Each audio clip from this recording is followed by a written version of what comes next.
Uh, hey, sorry to bother you, but did you see a mouse run through here by chance? I don't know. Yeah, no clue, man. Maybe try down there. Thanks, I'll check it out.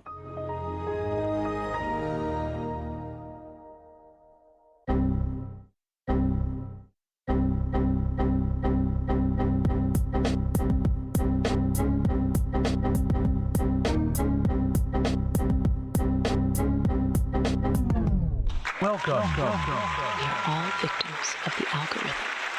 I don't know what this world is coming to. Oh, ladies, gentlemen, and everyone in between, welcome to the Symphony of Thoughts podcast. Now, for those tuning in for the first time, this is a podcast about nothing in particular, just the ramblings of a ADHD black man trying to survive in America. Now, I need all of y'all to make sure you subscribe to the podcast because, you know, I need y'all to engage and get the notifications and just be locked in with me. The podcast is available on Spotify, on YouTube. You could watch it on both platforms. You can listen to it on both platforms. Whatever your preference is, it is available on Spotify and YouTube. And while you're at it, make sure that you engage with me on social media. You can find me on Twitter. I'm on TikTok, I'm on Instagram, I'm on Blue Sky, I'm on Substack, I'm on all them shits. Just search Trey_not young. That's right, TRAE_ not young. And if that's too much to remember, you can find all of the links over at Linktree/Symphony of Thoughts. That's right, linktr.ee/Symphony of Thoughts. And this podcast is brought to you by this lovely vinyl here. This is Denzel Curry's album "Melt My Eyes," which was the album that introduced me to this man. He's a dope MC, so make sure you check him out. And this outfit is brought to you by the homie Figgy Baby. Figgy Baby's "Falling in Love at the End of the World" EP. When they released this project last year, they performed on Damage's Blind Tour, and that's when I got to meet Figgy Baby, who's a non-binary Mexican rap artist based out of California, and super dope. Fell in love with the music. Had to buy the merch because, as always, you got to support independent artists, creatives out there. You got to buy the merch. You got to tap in. That's the only way we can survive and battle these behemoths who have these multi-million-dollar corporations and who manage the algorithms. So make sure y'all tap in, and probably play some Figgy Baby at the end of the broadcast. So make sure y'all stay for them credits. But fuck it. I think it's time to get into the show. Come take this journey with me. What good is it for a man to gain the whole world, yet lose his soul? Love me. What do you know about my vision? My vision would turn your world upside down, tear us under your illusions, and send the sanctuary of your own ignorance crashing down around you. Now ask yourself, are you really ready to see that vision? Love me. Jesus was black, Ronald Reagan was the devil, and the government is lying about 9/11. Love me. Obi-Wan Kenobi said, "Your eyes can deceive you. Don't trust them." It seems to be getting harder, distinguishing reality from the illusions people make for us, or from the ones we make for ourselves. Yo, Breaking Bad is the greatest TV show of all time, and I've been saying this for years now, and apparently I have been saying this without having watched the entire series. Recently I was bored, didn't have anything to watch because the great majority of the TV series that I, am invested in have ended. From Atlanta to Snowfall to The Boys, Euphoria, those are a handful of the series that, I've been emotionally invested in over the years, and they've all completed. I did recently binge watch all the seasons available of Yellow Jacket, so I'm excited about that one. I think it has at least one more season to come, and so I'm gonna check that out when it, comes out. And I am a fan of Big Brother. I do watch Big Brother. But Big Brother, only comes out during the summertime, and sometimes they'll have something, in the winter. But yeah, other than that, I really don't have anything that I'm engaged to, watch every single week. And so I hopped on Netflix so I can find something new to watch, and I saw Breaking Bad on there, and I was like, you know what? I haven't seen this since, the original run, and so I was like, I'm going to go ahead and check it out again.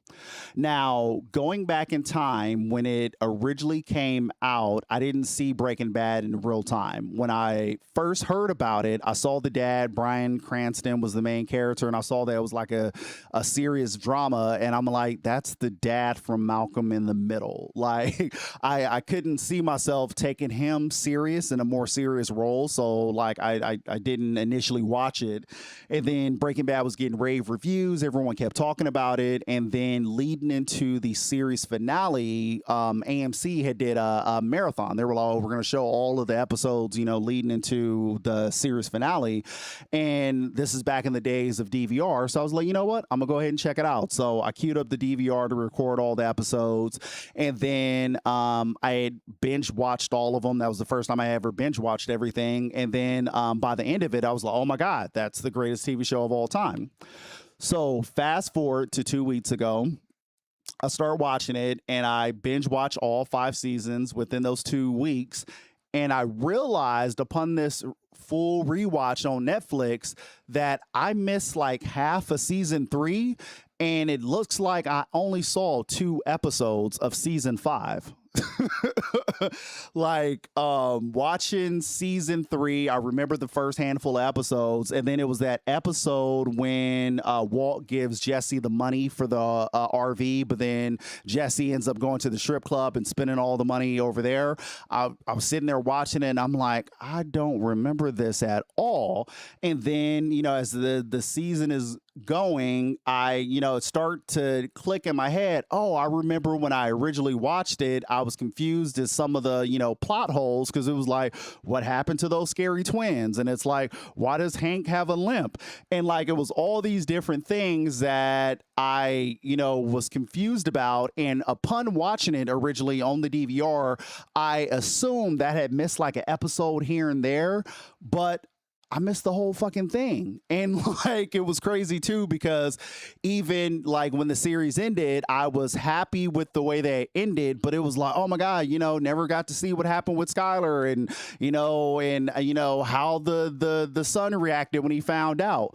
Like, all this shit did actually happen during the series, but I didn't see it because apparently my DVR picked and chose what it was going to record. So I just found that hilarious. I wanted to share that with y'all, that I've been talking about Breaking Bad being the greatest show of all time, and apparently I hadn't even seen the whole shit. Now, I do want to say, because part of the other reason why I wanted to watch it again, I do remember back then, and to this day, I've always been in love with the character Skylar White. I've always defended her with all my might, and I was always confused at how much hate the character Skylar White gets. And so I had, made a TikTok about it. I was like, I'm going to watch Breaking Bad again. I was like, I'm trying to remember why people hated Skylar White. Like, I don't remember her doing anything bad. And again, upon watching this rewatch, anybody who doesn't like Skylar White, that's all rooted in misogyny. Like, Skylar White was the most down-ass wife and most down-ass mother of all fucking time. Like, she put up with so much of Walt lies. She put up with so much bullshit with him. And then even the shit with the, 2 phones and all that, she waited until he had his surgery. She waited until he healed. She waited until the doctors confirmed that he is good enough to not have to be babysat before she finally stood up and did something like, nigga, you got to get the fuck out.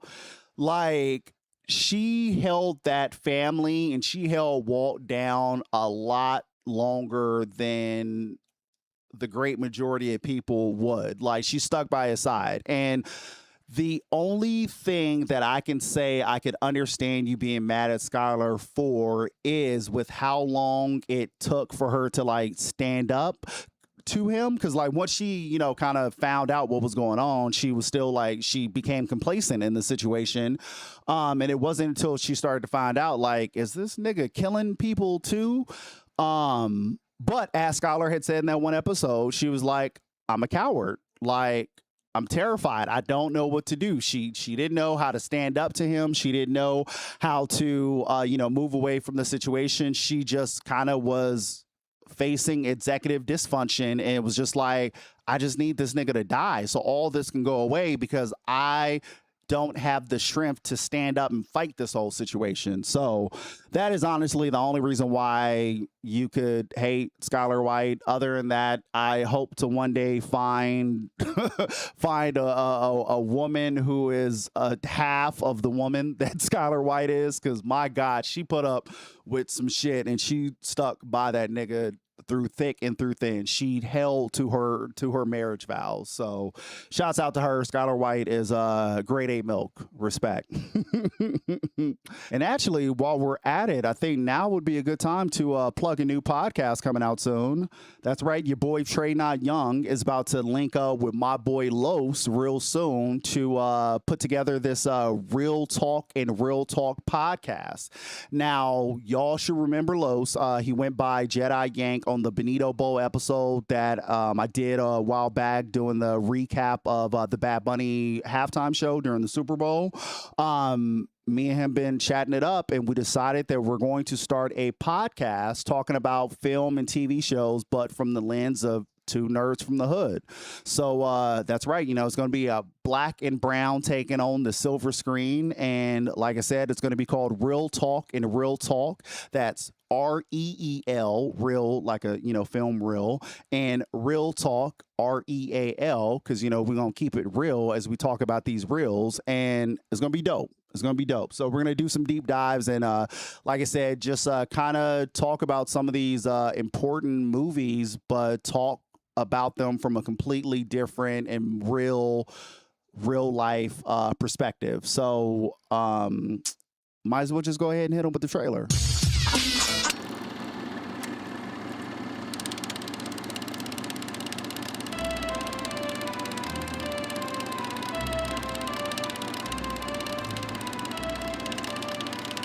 You know that feeling when the credits roll on a dope flick and you just can't wait to talk about it?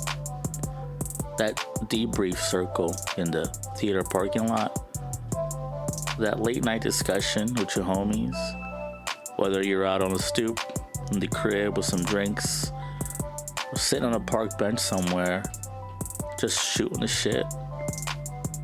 Some of the best conversations I've ever had started with a movie. Its characters, its story, its twists. But then the conversation gets deeper. We start connecting it to real life, to our hood, our childhood, pop culture, and the real issues affecting our worlds today. Those conversations can challenge us, inspire us, make us laugh. Sometimes they even bring us closer. And it all started with a movie. That's what Real Talk and Real Talk is all about. Join me, Los, and my boy Trey as we break down the movies we love, ask some tough questions, share our black and brown perspectives, and have plenty of laughs along the way. This is Real Talk and Real Talk with Los and Trey. Black and brown takes on the silver screen. We hope to see you soon. Staying with the theme of movies, I got to see Spider-Man Brand New Day with my kids this weekend, and my God, was that a phenomenal fucking movie. Now, it's only been out for a couple weeks, so I want to do a spoiler-free review, but what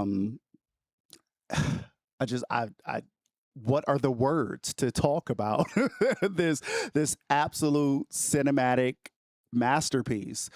The Spider-Man movies are always dope, and Spider-Man always has a place in my heart. I have said when it comes to the MCU, or with Marvel in general, I didn't grow up like a big Marvel stan. You know, every time, you know, one of these new movies come out, people, you know, the nerds get mad and, oh, this isn't, you know, historically accurate to the original that came. Like, I'm not that deep into it.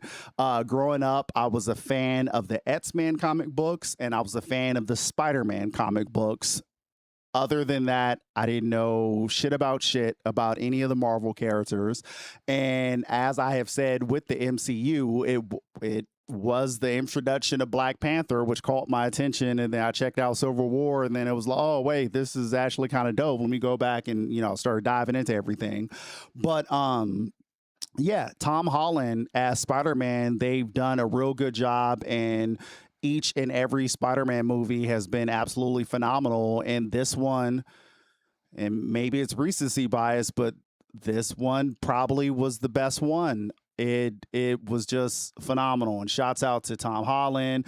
They did a real good job too, in my opinion, of like mixing a bunch of characters, because initially when I was seeing the promo stuff and it's like, okay, Spider-Man's in here, Punisher's in here, the Hulk is in here, it's like, where does all this tie together? And they did a real good job of tying each and every piece together, including, you know, the introduction of Jean Grey, which was the worst kept secret in Marvel history. And what was it, Steve Lacy, I think it was like 2 days before the movie came out, he leaked it that's who that character is. But even with finding that out, you know, prior to the movie coming out, it was still absolutely phenomenal. And shouts out to Zendaya too. Oh my God, Zendaya was acting her ass off. And just, again, it's just, Spider-Man has a lot of emotional things to tug at your heartstrings. And so, just absolutely phenomenal. And actually, it's funny because, like I said, I took my both of my boys to go see it, and actually my youngest had actually saw it the day before. He had went with some friends of his, and they went to go check it out.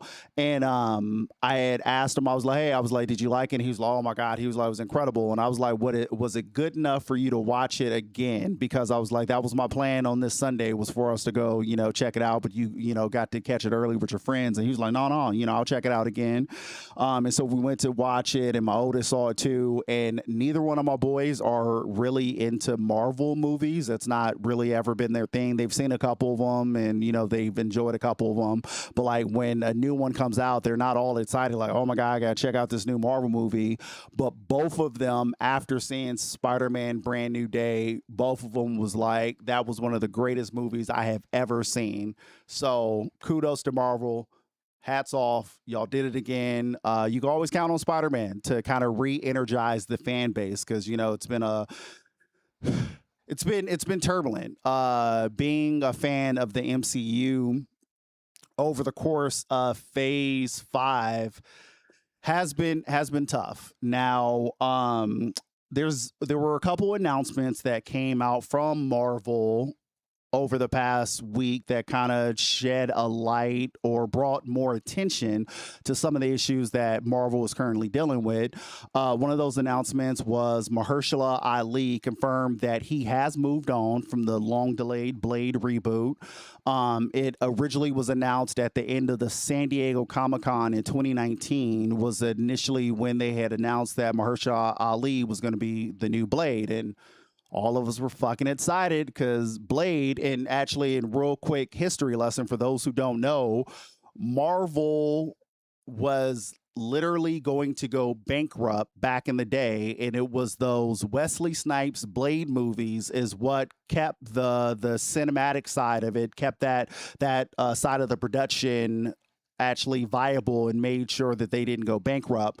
And that's part of the reason why, you know, kind of leading up to that, that's the reason why Spider-Man is tied with Sony, and what Hulk is tied with Universal, because the movie rights, Marvel had to sell a bunch of these movie rights off because they just weren't making any money over there, and they were on the verge of bankruptcy until Wesley Snipes and that original Blade saved the day. So when they announced that they were going to reboot it, you know, a lot of us were excited because Blade is dope, and how can you not like vampires and a fucking black vampire with a samurai sword slicing up other vampires? Like, you can't go wrong with that.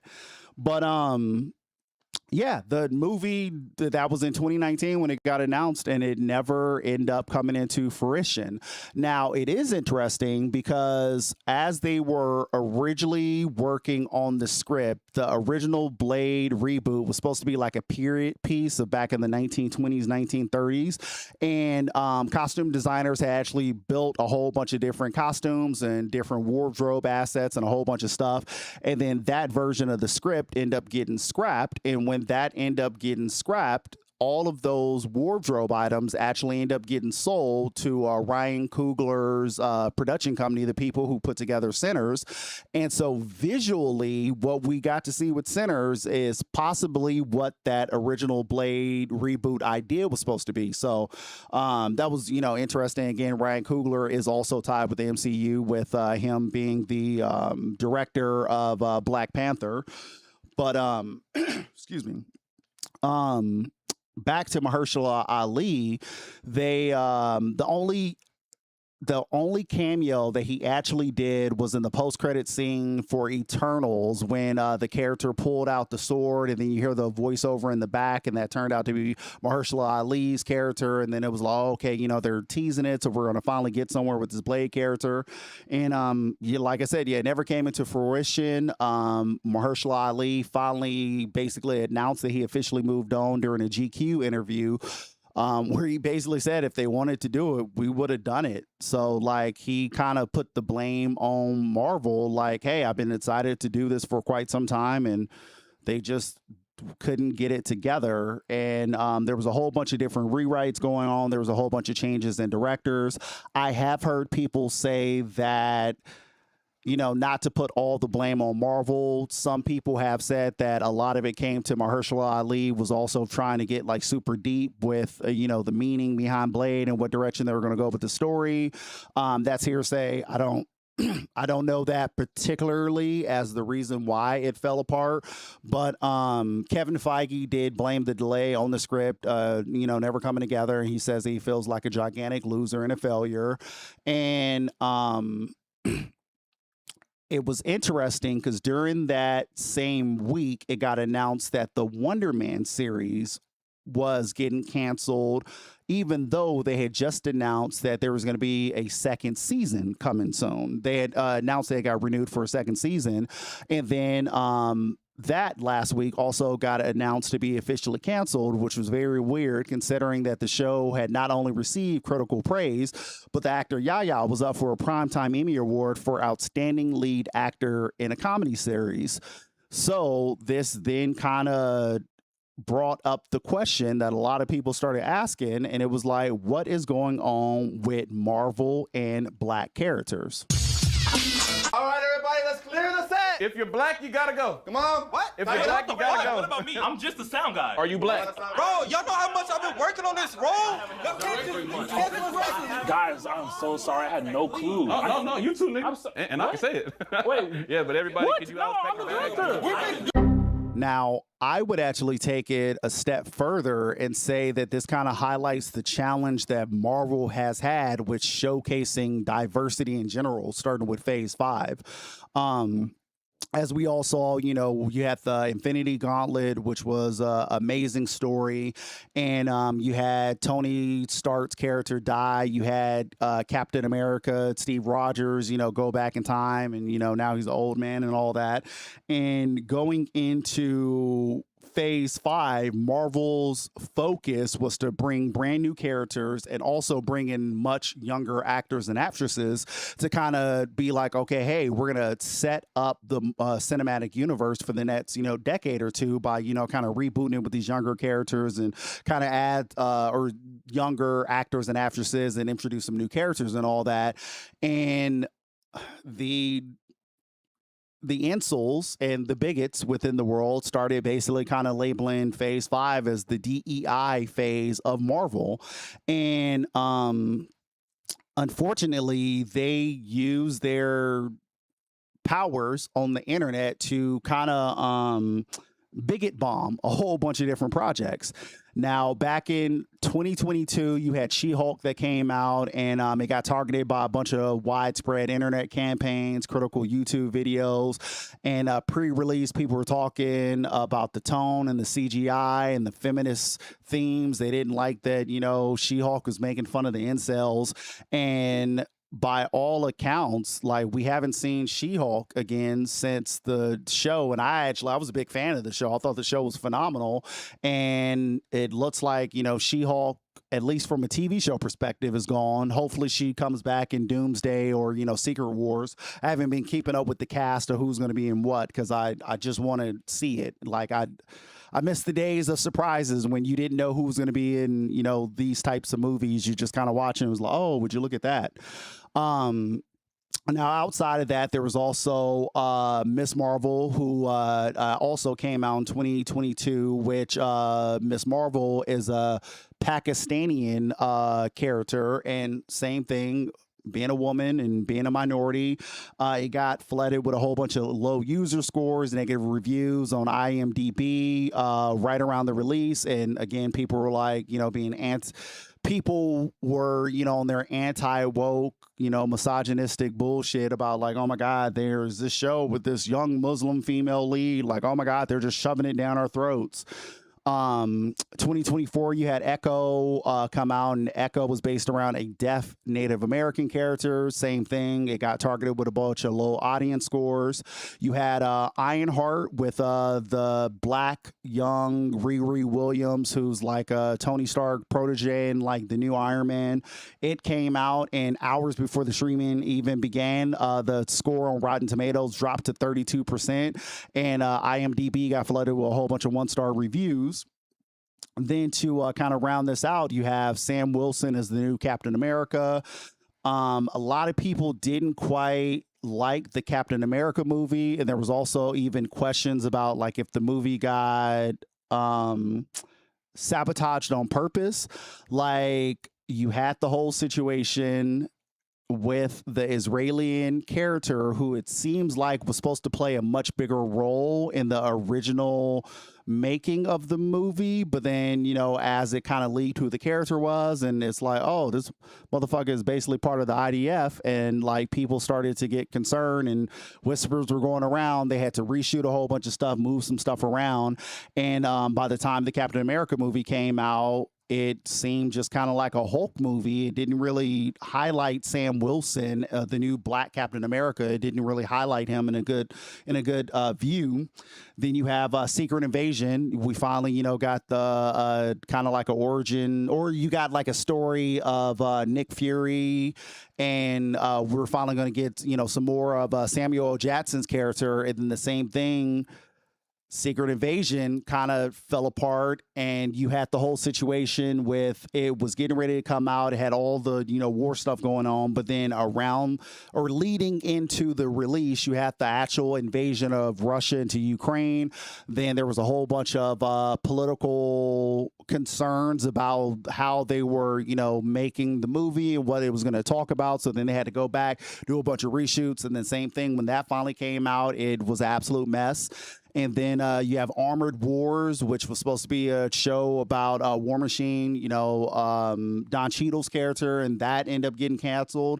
And it just seems like Marvel, as it is in Phase 5, and trying to be more diverse to kind of reach out to a more broader audience. You have a certain section of the fan base who got absolutely upset, and it is kind of no surprise, as we are in this anti-woke era of the world. There's a lot of far-right regimes coming into power, not only in America, but across the world. There's a lot of fucking new Hitlers coming out, trying to take their countries away from diversity.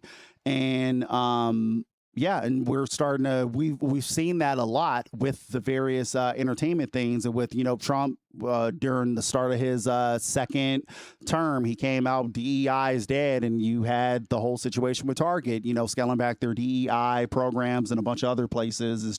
It's a bad word to be woke. It's it's racist if you're not highlighting white males at the apex of everything that's going on. And with the Secret Wars getting ready to come out, Doomsday First getting ready to come out, they have highlighted that Chris Evans, Steve Rogers' character is back, and it looks like, they're pushing the Black Captain America to the side. Now, I don't think that Marvel has done this necessarily on purpose. I want to believe that they're not purposely sabotaging their diversity program, if you will, because that would kind of not make sense. And it would especially not make sense considering that after Secret Wars, they're supposed to do the reboot and go into the introduce mutants and introduce the X-Men and go into the mutant saga. And quite frankly, I don't know how, or I'll say this, Marvel and Kevin Feige and all of them are really going to have to figure out how they want to approach this if they want to double down and stick to their guns and not let the audience dictate the direction of the next phases, if you will, because with all this anti-woke bullshit that's going on, they are going to have a hard time introducing mutants in the mutant saga, because literally the X-Men in the mutant saga is an allegory of marginalized groups and, them fighting against systemic prejudice. And they are going to have a hard time if they are buckling nowadays with all the pushback against some of these Black characters and some of these female-led shows. I don't know how they're going to be able to stay authentic with the mutant saga if they're going to continue to allow these vocal bigots to, kind of dictate what's going on with the actual production direction. So I don't know. It will be interesting to see where Marvel goes from here, and hopefully they can figure it out. But I don't know. It's a weird time in the world nowadays, and I also think that part of the problem is that we are all, for the most part, aware of the bigotry that's going on. We're all kind of aware of this pushback against diversity and all that, but some of these people in power just won't stand up and say anything. Like Kevin Feige could probably go a long way if he were to stand up and be like, hey, yeah, I see what's going on with these shows that are coming out with minority leads and with female leads, and I see how they're bombing the review sites before things come out. If he were to come out and say something about it, then maybe he could help bring more attention to it, and then we could actually try to flush this shit out. But this whole sweeping everything under the rug is not actually helping, and it's starting to make this situation bubble up even more, as it is the hand rocking the cradle.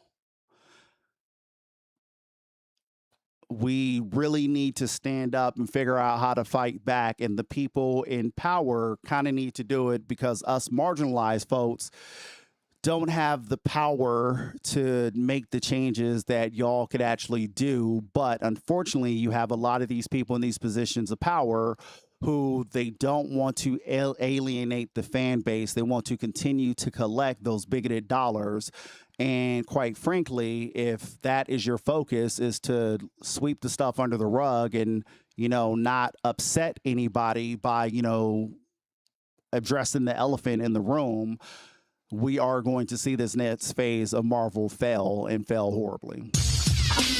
Hey, in real shit, my nigga, if you ever in life feel like you about to give up, bruh, give up, nigga. Everybody can't make it, bruh. Somebody gotta be left behind to tell the story, nigga. That might just be you. Now, Stephen A. Smith apologized to Kyrie Irving earlier this week, and I am here to tell you that Stephen A. Smith is not only disingenuous, he's a bitch-ass nigga. I got to call it how I see it. Now, Stephen A. has been beefing with, and quite frankly, bullying Kyrie Irving for damn near a decade now. And this apology has some interesting timing. Now, to unpack this beef, this one-sided beef that Stephen A. Smith has with Kyrie Irving, or at least one-sided from a public standpoint, you can go back to when Kyrie, Kevin Durant, and James Harden joined Brooklyn and, started the new super team out there. The first year didn't go too well. There's some injuries and some other stuff going on.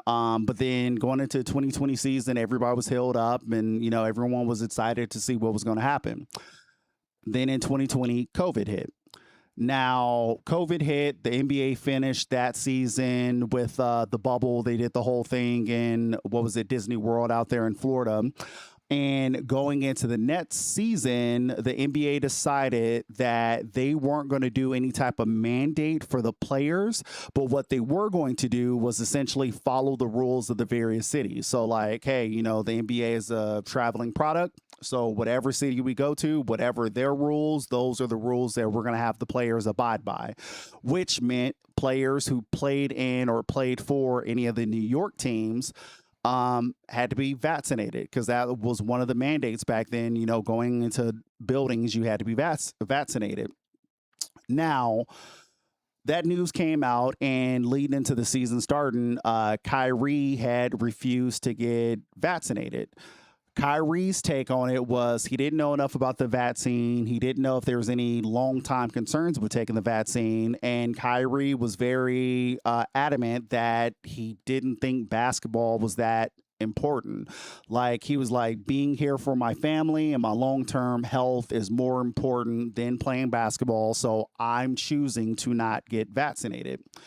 And I myself, I'm not anti-vaccine. I did get vaccinated back, 2020, 2021. I did, get vaccinated.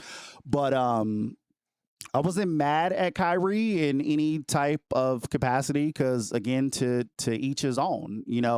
I was upset at the people being anti-vaccine who were being like super vocal, and that's the same crowd that, autism didn't exist until, vaccinations, which again is bullshit, because we have evidence that autism has been around for quite a long time. It's just we finally came up with a word for the condition. But there's that vocal anti-vaccine crowd that I don't rock with, that I don't fuck with, because I think a lot of y'all are uneducated and y'all are just being loud on the internet. So I am against those type of people, but I'm not against people choosing not to get vaccinated per se, because even when it comes to like the flu shot, I haven't gotten the flu shot in fucking 20 something years. I tend to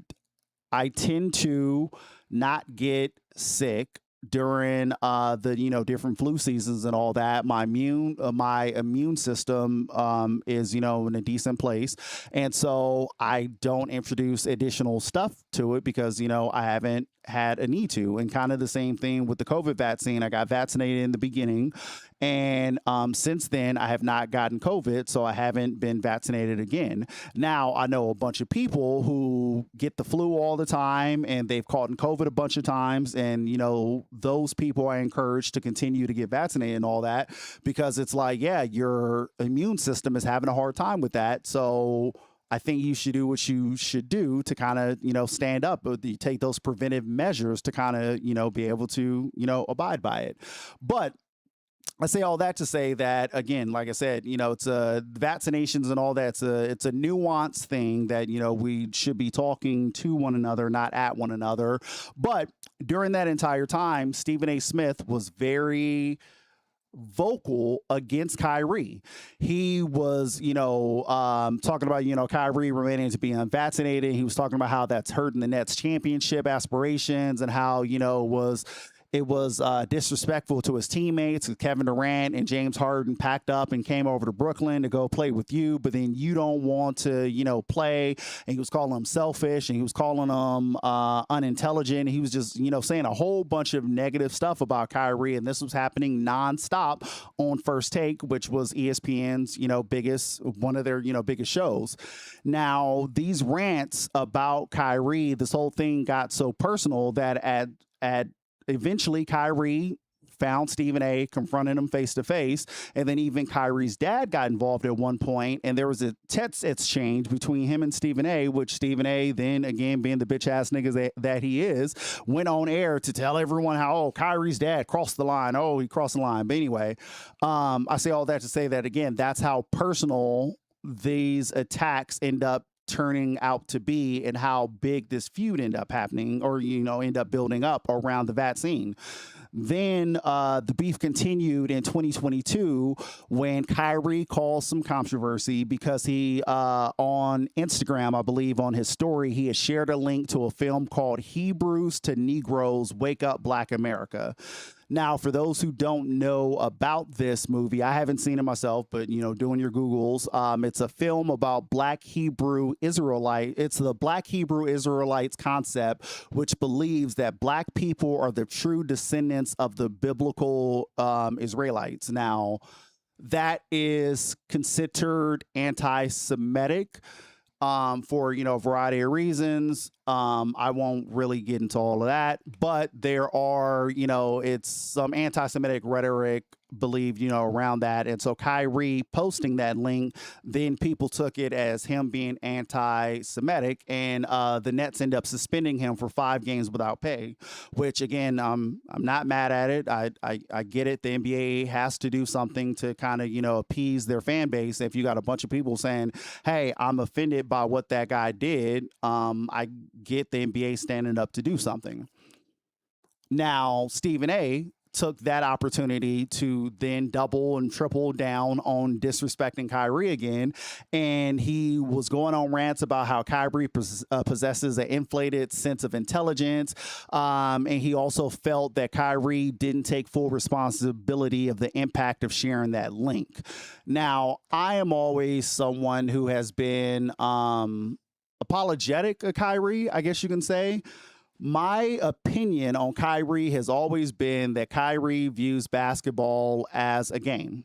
Simply, this is something that I happen to be good at, and, it's entertainment, but it's, there's much bigger things in the world. And Kyrie strikes me as the type of person, and maybe that's what it is. He resonates with me because I have been in this boat as well, where you feel like maybe my purpose on this plane is something greater than the thing that I'm doing. And then you have these ideas and you want to try to educate and, wake people up, break them free from the matrix, if you will. But we're being vocal while we're still learning ourselves. And so that's a bit of the thing with Kyrie. I'm pretty sure he came across that movie. He thought that was an interesting concept of, Black people being the true Israelites. And again, the story of Moses and let my people go and all that stuff with Egypt, like all that stuff is taking place in North Africa. So I understand the concept of people saying that, hey, maybe those people were Black and not fair skinned as we see the Israelis of today, if you will. But like I said, those are those nuanced things where in a aggregated society that we live in with clickbait and with people, not actually having conversations but seeing things and react, I get why people got upset. But like I said, I feel like Kyrie is someone who he's trying to figure out something. He's trying to figure his purpose out in this world, and he's trying to figure out how to do something greater than just entertain people. And the problem, though, of course, is that we're seeing him go through this evolution in real time. I always look back at Malcolm X is a very good example. Malcolm X was intelligent, great man that did a lot for Black Americans. But the question is, if Malcolm X came up in the social media era, if he could have actually, resonated the same way today as he did back then, considering the Malcolm Little stuff and how, he was a hustler and he was a gangster and he was a this, that, and the third. Like in today's society, he couldn't have a social media presence of being, this thug, this hustler and all that. And then later on branding himself as this intellectual, Black American, political figure, if you will, because the internet lives forever, and people would be like, oh no, he's doing XYZ because actually, he used to be like this, and people don't change. And just anyway, it's difficult for people to kind of accept the journey that people go on. And so again, that's the reason why I have always resonated with Kyrie, because I do feel like he's trying to, like, he knows his purpose is bigger than what he is currently doing in this world. But just the unfortunate part of it is, on that journey, you are going to have some hiccups and some mistakes. And if you're growing in real time in front of the general public, they are going to be less forgiving of you, saying things incorrectly or, getting ahead of yourself with certain topics and certain things. Now, fast forward to this past week, and like I said, Stephen A. Smith apologized to Kyrie, and basically on his YouTube show, in talking about Kyrie, he said there were many people encouraging folks to get vaccinated, and he said Kyrie Irving wasn't one of them. In my opinion, particularly hindsight wise, I didn't make him stubborn or selfish. I made him brave. Kyrie Irving did nobody wrong. We did him wrong. I did him wrong. And for that, I'm sincerely sorry. I just thought it would be important to say that I need to do better. I'm not alone, but I'm responsible for me. I need to do better, and I will. And again, like I said, this apology is bullshit, because Stephen A. is well aware of what he's doing and where he's trying to position himself in the world today. And he's well aware of the audience that he's trying to attract and bring in. So that apology was at the beginning of his show, in a show where he spent the majority of time talking about this Dr. Fauci trial that's going on. And so for those who are unaware, Dr. Fauci, who was the former director of the National Institute of Allergy and Infectious Diseases, is currently being questioned in a Republican-led panel about the federal government's response to the COVID-19 pandemic. And he recently pled the fifth 110 times, and people on both sides are now like, oh my God, what does he have to hide? He just keeps pleading the fifth. Now, Trump is also someone who has pleaded the fifth a bunch of times in certain things, but again, that's not what we're here to talk about. But Stephen A. Smith's apology to Kyrie was part of a larger video where he then, went on this rant about the COVID-19 vaccine and all this stuff for Dr. Fauci. And Stephen A. Smith is a closeted conservative. He has been. There are people who know Stephen A., who love Stephen A., so they, won't throw him under the bus, but have said that, this shift to conservatism isn't an actual shift. It's just him actually being more vocal about what his opinions are. And I have always felt that, it's one of those things where there's smoke, there's fire. If it walks like a duck, quacks like a duck, it's probably a duck. And Stephen A. has been well known of being super anti-weed. Stephen A., that was some of the original memes, stay off the weed. He was very big on weed making people lazy and this, that, and the third, and a bunch of, stereotypical conservative opinions on, marijuana.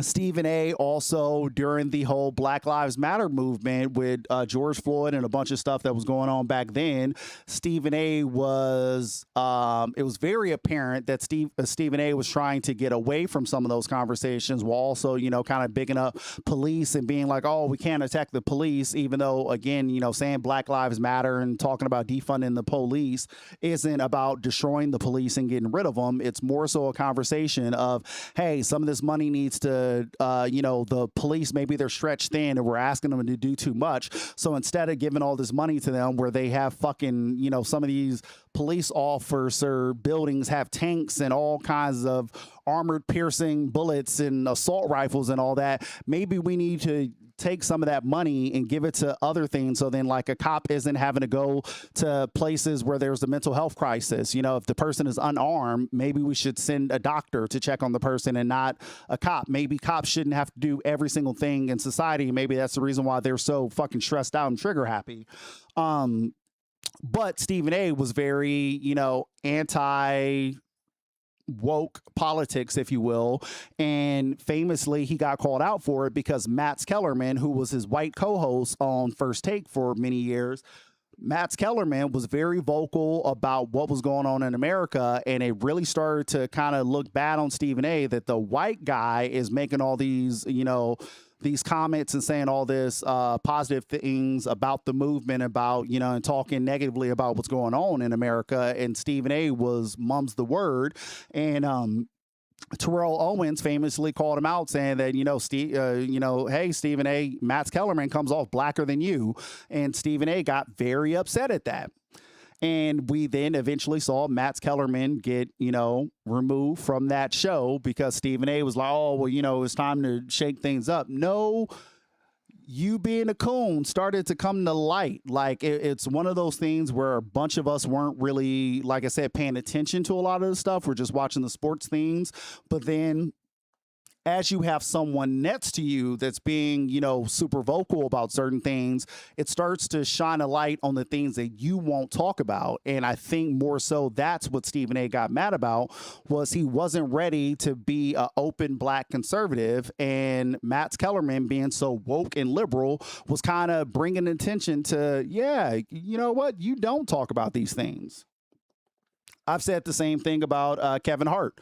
That's the reason why I'm not a fan of Kevin Hart, because through all the stuff that's been going on in the world for the past, it's been happening since the beginning of time, but especially since, the George Floyd situation, and when we had, the protests nationwide back then, it's been very clear who over the course of their career has stood up for what's right, and who for the course of their career has stayed away from certain things to not piss off a certain side of their demographic, or, try not to, ruffle any feathers. And Kevin Hart is also one of them, who he is never going to say anything that may alienate his white audience or his bigoted audience who don't want to hear any of that black shit. It always reminds me, too, of the Saturday Night Live. They're hit or miss, but every so often, they'll really nail it with a skit. And they did that skit after Beyonce did the Super Bowl halftime show, and she did that super pro-black halftime show.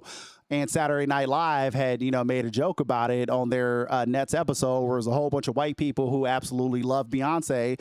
And then Beyonce did that halftime show and was like, oh my God, Beyonce's black. And then that was like the joke, like, y'all loved Beyonce when she was just making music. But the second she said some pro-black shit, all of a sudden, is how dare this black person, talk about these things. But back to, Stephen A., like I say, he's a closeted conservative, and he is one of those people. There's this new realm of conservatives and right-wing political people who are pretending to be moderate while honestly not doing anything moderate at all, doing a whole bunch of pro-right-wing stuff, but they're like, oh, well, no, I'm more in the middle, so don't, label me a Republican. And Stephen A. is in the same vein of Joe Rogan and Elon Musk. Both of them are very big, hey, I'm a moderate, I'm not, left nor right, but everything that they do is bigging up people on the right while, talking shit about things going on the left. So they're just closeted conservatives, because unfortunately some people don't really pay attention to what's going on in the world, and they can't see the difference of, the bullshit that these people are doing. But Stephen A., since he signed that 5-year extension with ESPN, which was worth over $100 million, basically making him the richest sports journalist in the history of sports journalism, I personally feel that he has reached the apex of making money within sports.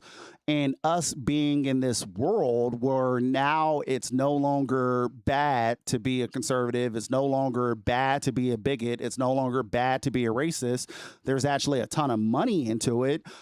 Stephen A. is like, oh, hey, I'm comfortable coming out the closet now and letting people know what my, politics are, so I can, actually make some money off of this. And even Stephen A. has kind of joked like, oh, hey, I'm about to get into politics and I may run for president.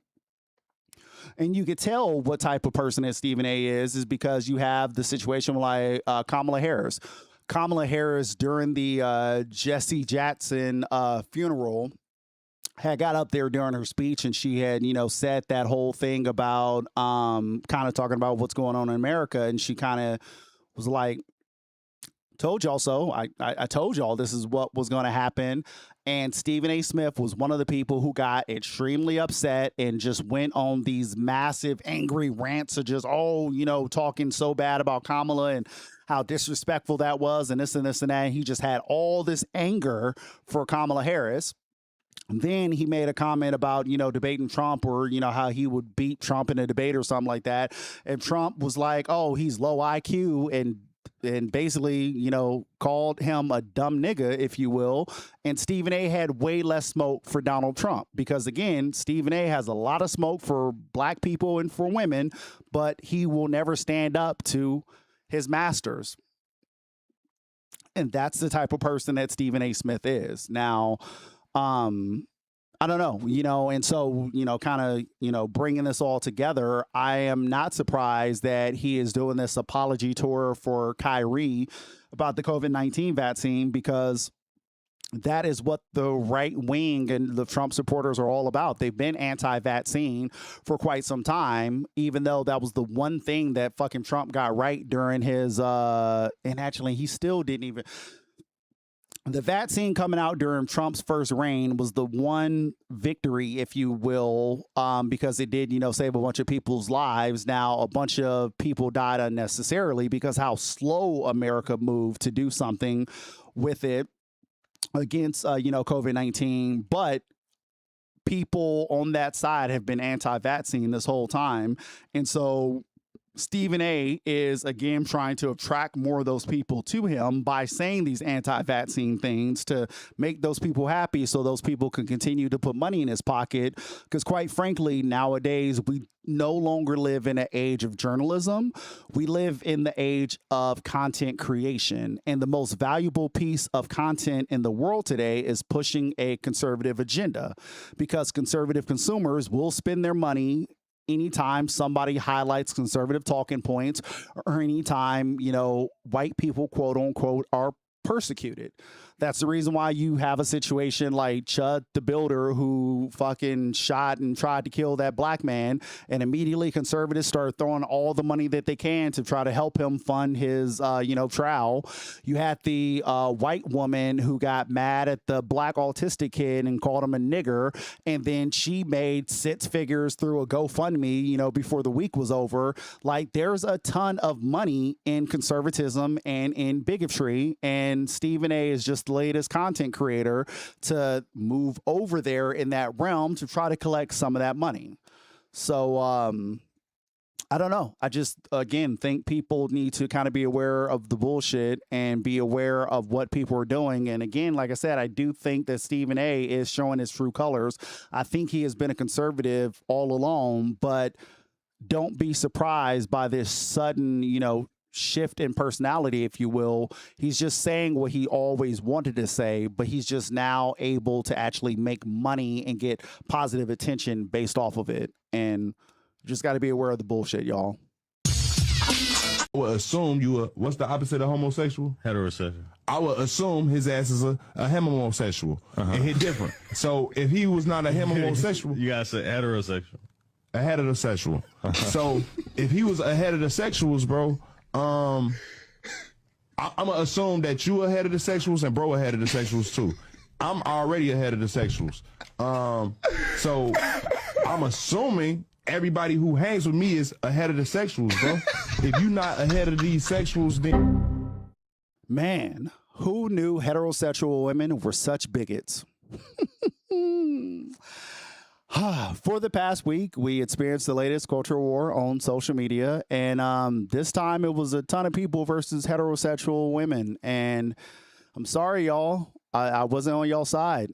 A lot of y'all were coming off very homophobic and bigoted, and I think we should unpack this. It all started on Twitter when someone tweeted out, apparently we get called homophobic for saying we don't date bisexual men. And that single tweet got over 4 million views on Twitter. The discourse spread to Threads and TikTok. And a bunch of people from a variety of sexual orientations and gender identities had something to say about this topic. And quite frankly, yeah, a lot of heterosexual women and a bunch of the things that they were saying, it did come off homophobic. Now, this isn't to, attack anybody. This is to kind of open up dialogue, and this is something that we as a society need to unpack. Now, do I think the CIA is behind this topic? Yes. I think any of these things that get all of us fucking fighting and ignoring the Epstein files and what is actually going on in the world, I think all of these are CIA tactics. But I do think this is an important thing to unpack because there's violence in things like that happen in the world around homophobia and bigotry. And so I do still think that this is something important to unpack. Now, I think part of the reason why I am educated enough through, knowledge and world experience to be able to kind of, add a unique take to this is I identify as gynosexual. And I know that's a new term to a bunch of people. And so that gynosexual in so many words means attraction to femininity, no matter the gender identity. If you're having a hard time, wrapping your brain around that concept, I will give real world examples. So there's the actress Hunter Schafer, who is a trans woman. And I think Hunter Schafer is one of the prettiest girls in the world. And I have absolutely no shame in saying that. I also, in the same breath, could say I got a homegirl that I grew up with who she was born a woman. She identifies as a woman, but she's a lesbian and she's a stud lesbian at that. And I don't find her sexually attractive in the slightest. And that's not a dig. I'm not, saying that she's ugly or anything like that. But the spirit within her, her energy, her presence is masculine. I would also even go as far as to say if you're a heterosexual male who seeks out stud lesbians, there's some closeted homosexuality in there that needs to be unpacked. I think too often we, especially in America, look at things from a binary of everything is left versus right, everything is right versus wrong, male versus female, male have penis, women have vagina. And I think the world is a lot more complex than that. You have a lot of Christians who are like, oh, well, God made Adam and Eve. And yes, that is correct. In the Bible, it says that God made Adam and Eve. But if we look at real world examples of what's going on in society and things that, can be proven with our own eyes, there are, by definition, more than just quote unquote men and women in the world. And I'm not even going into the conversation of trans identity, people who are born, or assigned one sex at birth, but then they've transitioned to something later on. I'm not even getting into that part of the conversation yet. We could talk about people who are intersex. Now, those who don't know what that term means, back in the day, they used to call it a hermaphrodite, but, we're more educated and, we understand things more. So we have actual scientific labels for things and not just slang terms. But intersex is basically anyone who was born either with both genitalia or unrecognizable genitalia. And it happens more often than we realize in a society. And so, we could start with that. Okay, there are, men have penis, women have vagina. Well, what if somebody is born with both? What are they? Or what if their genitalia is unrecognizable? That's one of the things, too, when it comes to this trans debate. You have a lot of people who are like, oh, this whole trans thing, they're doing sex changes on children. And for one, that's not the case. That's people making up shit to try to, get people to be sympathetic, and people don't dive deeper than headlines. So they hear kids are being mutilated and they're like, oh my God, I can't believe that. It must stop. And it happens, quite frankly, with children, with intersex children. There are tons of times when children are born and they're born intersex and the genitalia has not fully developed in one way or another. And the doctor, without that child's consent, will perform a procedure on them to push them over the finish line to, a certain genitalia, whatever the genitalia looks more like, if you will. And this is a plastic surgery that happens often in surgery rooms. And that, by definition, is a bit of a sets change, if you will, because, you know, we're not giving that person the opportunity to grow and blossom and be the person that they are. We are forcing them into a certain gender identity based off of their genitalia. And again, you can look this up. It happens with intersex people all the time. And then also there's the whole thing where, you know, a lot of the people who are in this trans debate, you know, they're like, you know, there's the brand, the XY shirts, which we'll kind of talk about that a little later on too. But even with that conversation, even that isn't really, it's more complex than that. You have, yes, XX is typically, you know, XX chromosome typically, you know, dictates that that person is female, and XY is typically, you know, male. But there's 24 different distinct types of chromosome pairings. And this is, again, something that could be scientifically proven. And one of them in particular that I do want to bring to a lot of people's attention, because a lot of people haven't heard of this, but there is one pairing that breaks down to androgen insensitivity syndrome, AIS, which is a rare genetic condition where people will have male chromosomes, but they cannot respond to male sex hormones. There was a woman, by all means, on TikTok that I followed. It came on my timeline a while ago, and I had never heard this, and this is where I learned about this syndrome. But if you look at her, looks like a woman. She went through puberty and she has breasts, and like I said, everything about her physical features looks feminine, and she has not had any surgeries, but she is genetically male because she has XY chromosomes. And if you were to see her naked, again, she has breasts and she has a vagina, but internally she didn't develop a cervix or a uterus. She actually has a scrotum that did not drop. So she has a vagina, but on the inside, she has testicles. And if you look at her chromosomes, she genetically is a man.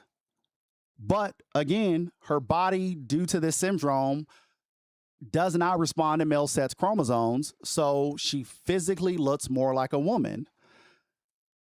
And that's part of the reason why, again, I say that when we talk about biological sex and we talk about gender identity, it's a lot more difficult than just male or female because of intersex individuals and because of the chromosome pairings, how we have way more than just XX and XY.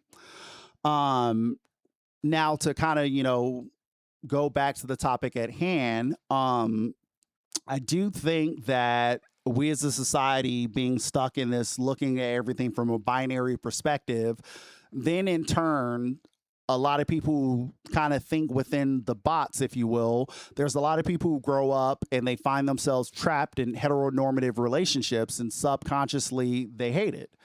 And examples of that is there are a ton of men who, quite frankly, hate women. They just like pussy.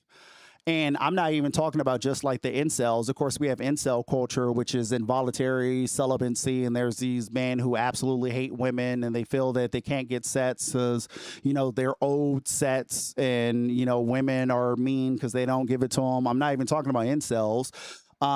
This is kind of a day-to-day thing that we see in the whole heterosexual straight world, if you will. There's the whole thing with the ball and chain, you know, the man being in a marriage and being unhappy with the ball and chain that he's kind of attached to. And there's a lot of men who they can't stand women. I don't care about your day. I don't care about the nuance of your emotions or anything you go through. Like, I want you to kind of sit there and shut the fuck up and cook and clean. And they just enjoy that woman sexually. And again, that is them being stuck in a heteronormative relationship because you don't actually like women. You just like the concept of being in a heteronormative relationship and having sex with a woman. That's the reason why, you know, unfortunately, there are a lot of guys, and I had made a post about this on TikTok, and a bunch of people, you know, got upset, but, you know, hit dogs holler. I had mentioned there's a lot of dudes where if you were to ask them to describe their perfect woman, they'll be like, oh yeah, I like a woman who's one of the guys who could drink beer and play video games and watch football, and she doesn't bring her emotions in and all that. You're describing your homeboy. You have a crush on the male masculine energy, but you don't want to be deemed homosexual. And so that's the reason why you tolerate women, because they have vaginas. Like it's a thing that happens a lot more than we realize. And again, this is part of the reason why we should unpack things like this. The same could be said for women. I think that there's a lot of women out there who tolerate men because they enjoy dick, but quite frankly, they hate men. They don't like the energy of men, and they're rightfully so more comfortable being around other women. Now, the women in particular who were being called kind of, homophobic in this whole situation, part of the reason why the verbiage and some of the examples that you all were using, the reason why it's homophobic and it's laced in bigotry, I think a lot of it comes down to the patriarchy is kind of ingrained in society and societal norms, and a lot of people don't even realize it. Now, what I mean by that is within the patriarchy, within social rules, basically patriarchy is the man is in power and the woman is below, and she is to be submissive, and the man runs everything. The man is on top, the woman is on bottom. And quite frankly, that is the thought process that a lot of people have when they think of a man being gay. They view that man as being submissive and being feminine. An example of that is there was Janet Jackson was in that Tyler Perry movie when it came out that, and I only know the meme. I haven't seen the movie, so I may quote some of this incorrectly. Don't hold, whatever, it is what it is. But talking about the meme in particular, so the husband, apparently was messing around with some other man. And Janet Jackson, was like, how can you call yourself a man and you let, another man bend you over? And then dude from Power is like, ain't no man, bending me over. And she's like, oh, so you do the bending? And that is the concept that a lot of heterosexual women kind of align with, whether they realize it or not. They hear that a man is bisexual, so then they automatically assume that that man enjoys somebody playing with his ass and that he's on his knees sucking dick. And the reason why y'all view that as not manly is because you view that as submissive, feminine behavior. And that's not what a manly man should be doing. And again, that's the patriarchy. When in reality, there are a lot of, openly gay men who are tops who they aren't submissive. They aren't bottoms, They're, again, it's a wider spectrum than this or that. There's tops, there's bottoms, there's people who are versatile or whatnot. But again, like I said, your viewpoint of looking at a man and hearing that he's bisexual, you're automatically assuming that he's feminine, that he's taking dick or something like that. And quite frankly, you view that as submissive, and you can't view him as a man, and that's rooted in the patriarchy, whether you realize it or not. There was a ton of women who kind of fought back against that, and they were saying that, oh, well, no, it's not that. It's because, we don't want, bisexual men and gay men are spreading STDs. And so are heterosexual men. If you, quite frankly, if you were to ask your boyfriend what his body count is, and if he can't tell you an exact number, that's because that nigga is a hoe, and he's definitely has gotten burned, and he has done some burning throughout his life. Like, there are so many homeboys that I have that they are proud that they don't know what their body count is. And that is hypersexuality. And that is something else that needs to be unpacked of why are you so hypersexual? Like, there are levels to this. Like, another good example is there are a lot of men who don't participate properly with hygiene, because they're so straight, they're afraid to wash their own ass. To wash your ass, yeah, it's definitely not gay. But yes, I used to be the type of guy that didn't quote unquote get up all in there. You know, one day me and Gia, this is a long time ago, you know, we take showers with each other. We wash each other. Yeah. And one day she got up all in there. And I'm like, whoa. And then I realized I'm supposed to wash my ass thoroughly and correctly. So ever since that, I'm like, I wash my ass. But you should get up all in there. You don't want stinky ass. She did it, and I was like, oh, I have to get up all. I wasn't thinking. I was just like, the wang, you know, and keep it moving. But now I imagine how long. Yeah, I think that we as a society, unfortunately, we get caught up in stereotypes, and it's the same thing that we see with when a woman is bi. Often, a lot of people say that she really likes men. She just likes to experiment with women from time to time. And then there are people who will see a gay woman and they'll be like, oh, she just ain't had the right dick. That's the reason why, you know, she's gay. And then in the same view, there are a lot of times, as I just described, where you'll hear that a man is bisexual, and then people will be like, oh, well, no, he's actually gay. He just hasn't fully accepted that. And again, part of the reason why I say this is the patriarchy, because can't you see in all of those scenarios, the dick is centered in all of those conversations. That's a patriarchal way of viewing it. You know, oh, that woman is only gay because the right dude ain't fucked her. Oh, that guy is bisexual. Oh, no, he's closeted. He's fighting the fact that he's truly gay. He just wants dick all the time.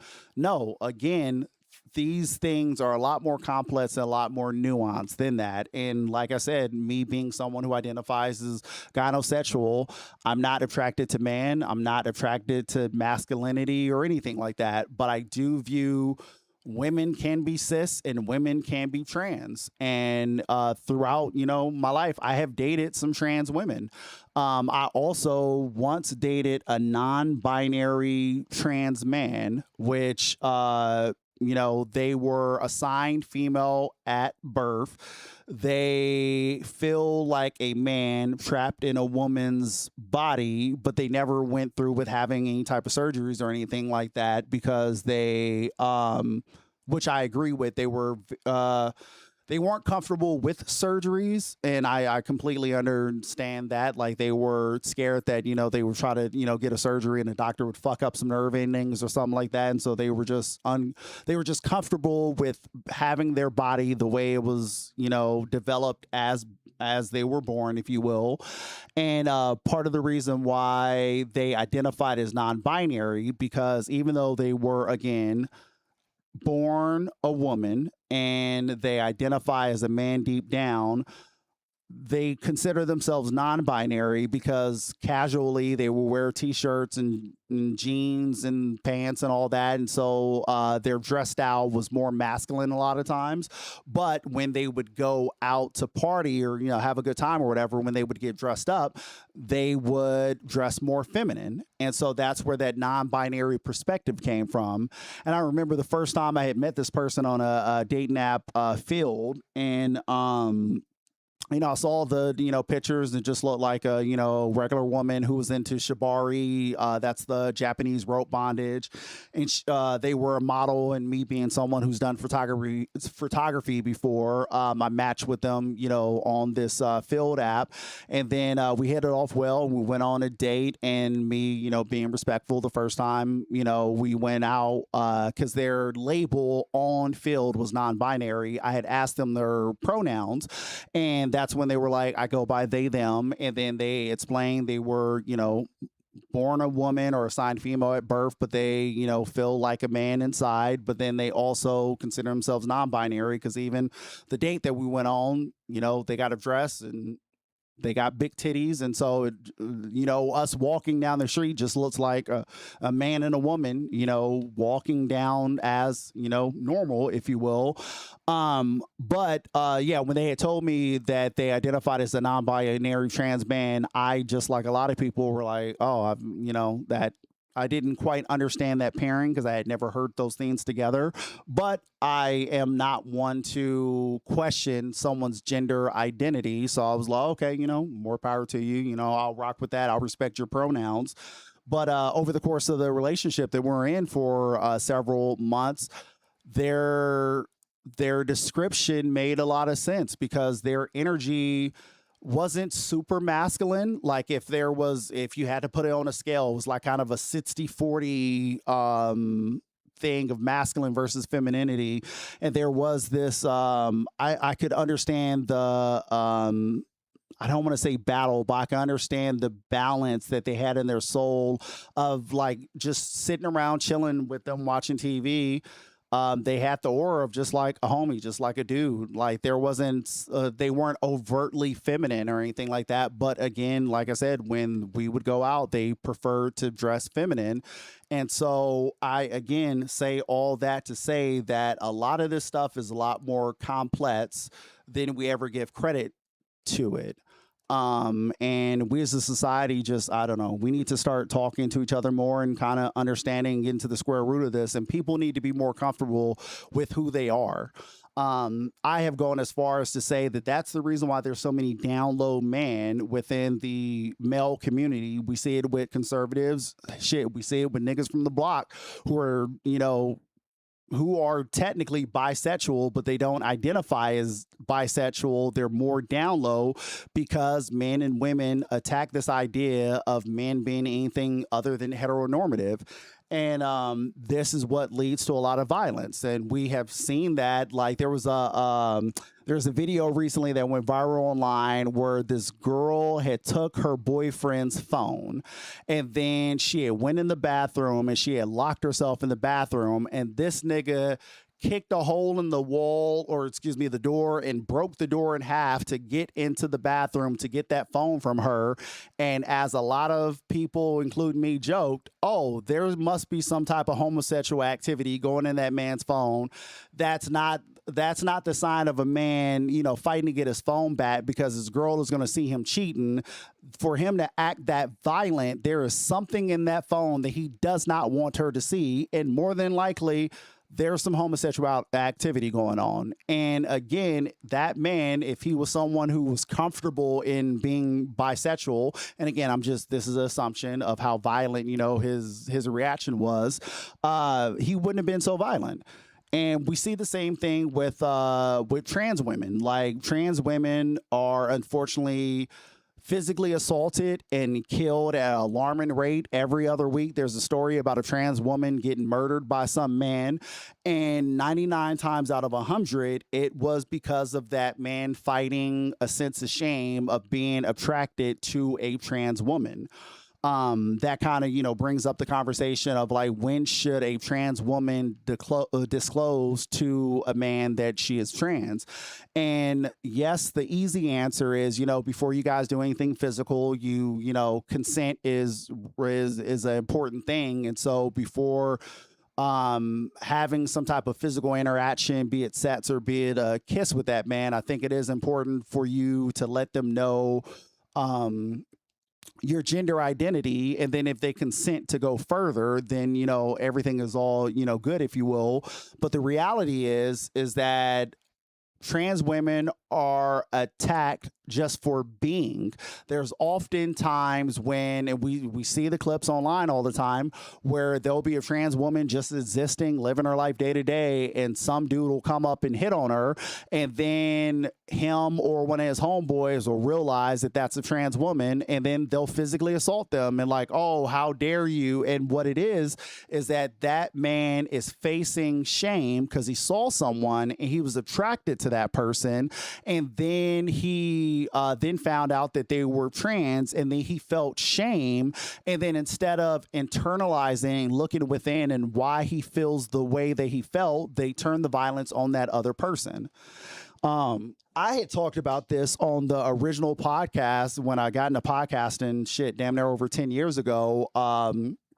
We had a segment called Dedications, where at the end of the show, we would dedicate the episode to, you know, whoever our internet crush was for the week. You know, it started off as, you know, us trying to highlight like independent artists and all that, and it just kind of went in its own way. That's a conversation for another day. But one of the podcast episodes, I have told the story on the previous podcast, but not on this one, so I'll share it with this audience. Early in the days of doing the dedications, I was trying to find like independent artists. I was trying to find independent people instead of just like highlighting celebrities and all that, because it's like, you know, celebrities already have all the attention. It was like, you know, it'd be cool to like highlight underground people that, you know, those, you know, have not heard of. And like I initially had one of the dedications was to Kia Victoria, who at the time, again, this is back 2013, 2014, she was an up and coming R&B singer that a lot of people hadn't heard of, but she was in one of Jay-Z's videos in the back.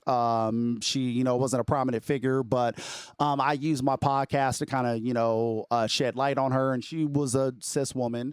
But then the episode after that, I was trying to find someone else that the world hadn't found, and this was during the Tumblr days, and I had looked up biracial. I was looking up, trying to find like a biracial model that, you know, I was going to, you know, do a dedication to. And I'll never forget that I was scrolling through Tumblr, and I had saw this chick. She was half black, half white. She was light skinned. And then she had curly red hair. And it was like, oh, I was like, she cute. And so I clicked, you know, that I liked her photo. And scrolling through, there were the biracial tag, and then I saw another picture of her. I was like, man, she cute, and I clicked on that one too. You know, hit the follow, and then I scrolled down. There was a picture of her and one of her homegirls, and to be frank, her homegirl wasn't that cute. And the two of them were in the picture, and I'll never forget the caption, because again, this is over 10, 13 years ago. This is before I learned about gynosexuality or did any type of deconstructing of masculinity or deconstructing anything with sexuality. And I had saw the picture, and the caption had said something like, oh, I feel like if you were to see this picture of me and my friend, you wouldn't know that one of us are transgender. You would just look at this picture as, you know, two women. And I remember thinking to myself, oh, bullshit, like clearly, you know, that's a dude talking about her homegirl. And then I clicked on her profile to actually read through it, and I found out that this woman that I was crushing on, that I was liking all these pictures, I found out that she was the trans person. And I remember having an initial sense of shame, and I started to go back to unlike those photos. And then I had like a come to Jesus moment. I was like, wait, stop. It's like, why are you ashamed now that you like those pictures? And again, there was nothing nude or anything like that. It wasn't pornography or anything like that. It was just, you know, pictures of women. And I saw this woman, and I found that woman to be attractive. But then when I saw that she was trans, I then felt this shame. And then I got, you know, oh, I can't get caught in like liking these pictures. And then that was, I think, the start of my deconstruction of why did you act like that? Like, it is okay to find someone who is trans as attractive. That doesn't mean that you have to have sex with them. That doesn't mean any of that. It's okay to be like that person is attractive.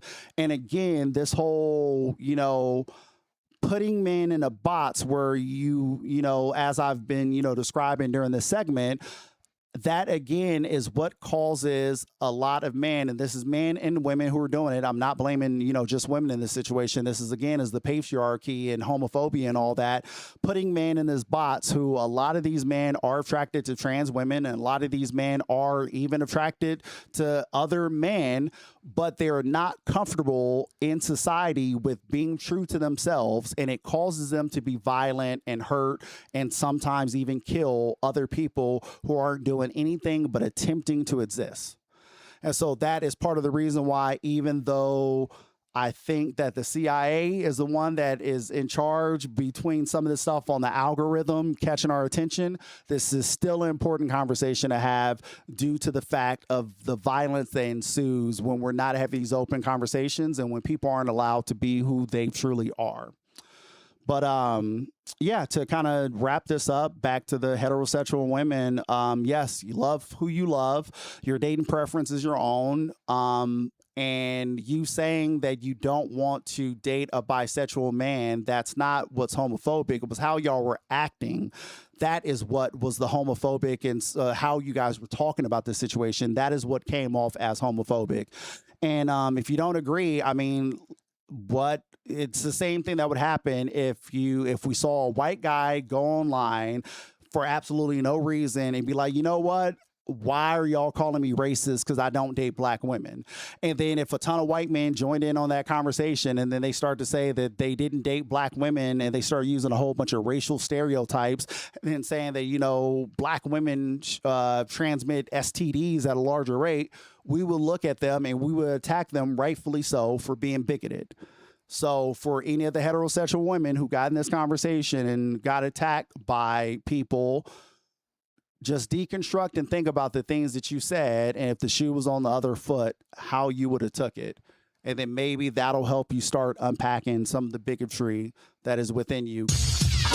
You notice that men stop dating women? And I get it, because why would I date a female when I'm getting all my needs met by my boys? Your boys satisfy all your needs when a woman does it. My boys, we going to the Knicks game together. Exactly. I could wear his clothes, he could wear my clothes. And I love that. And it smells way better than a woman's clothes. I love the smell of my boys' cologne. I don't want nobody smelling like flowers. And then it sticks on you. The next thing you know, I'm smelling like vanilla and lavender, and that's gay. That's disgusting. That's disgusting. I'd rather smell like a man. Yeah, I want to smell like multiple men. Yes. To be the most masculine I could be. The more men rub on you, the more you're going to smell like a man. Right. And that's why I love rubbing on my boy.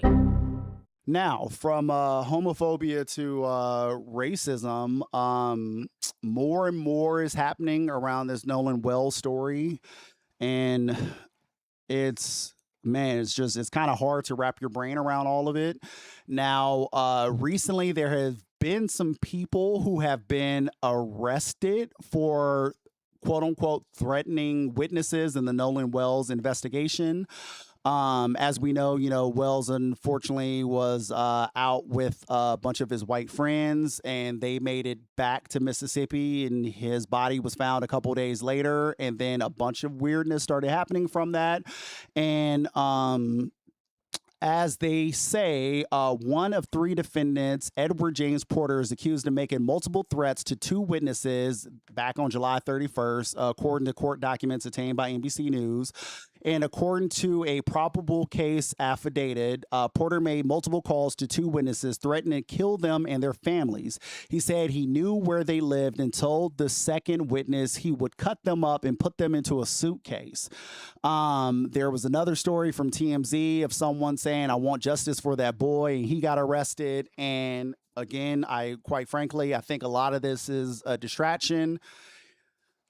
I hate to, put on the conspiracy hat, but it's very easy for you to have someone call in and say something on this behalf, for us to then, arrest this person and then do some handshake agreement behind the closed doors to, allow that person to kind of leave and go do their thing, while also muddying the water of Googling Nolan Wells cases and information on the internet. We're kind of being distracted by all these other people getting arrested. And I even saw some recently where there's some investigation going on into Nolan Wells' mom at her job and all this. And again, I think all of this is the distraction from what is actually going on. And as per usual, people want to paint the narrative and have the algorithm tell a particular story. Now, I'm going to play a clip, and this clip is a rather long clip, but I think it's an important one to listen to. I have followed this woman on social media for a while, and as per usual, watch the credits, read the description. You'll be able to follow these people on social media. But this woman did a deep dive into the timeline of the situation, and she kind of was able to prove that somebody on that side is lying about what happened that day. And as we know, those white kids' parents are in positions of power, and it looks like they are being coached through this situation as they try to not be found guilty for the death of Nolan Wells. Figured it out. I figured out the Nolan Wells timeline. I know how they messed with the GPS. I figured it all out. I figured out the lies that are based in truth. I figured it all out, and I've got proof.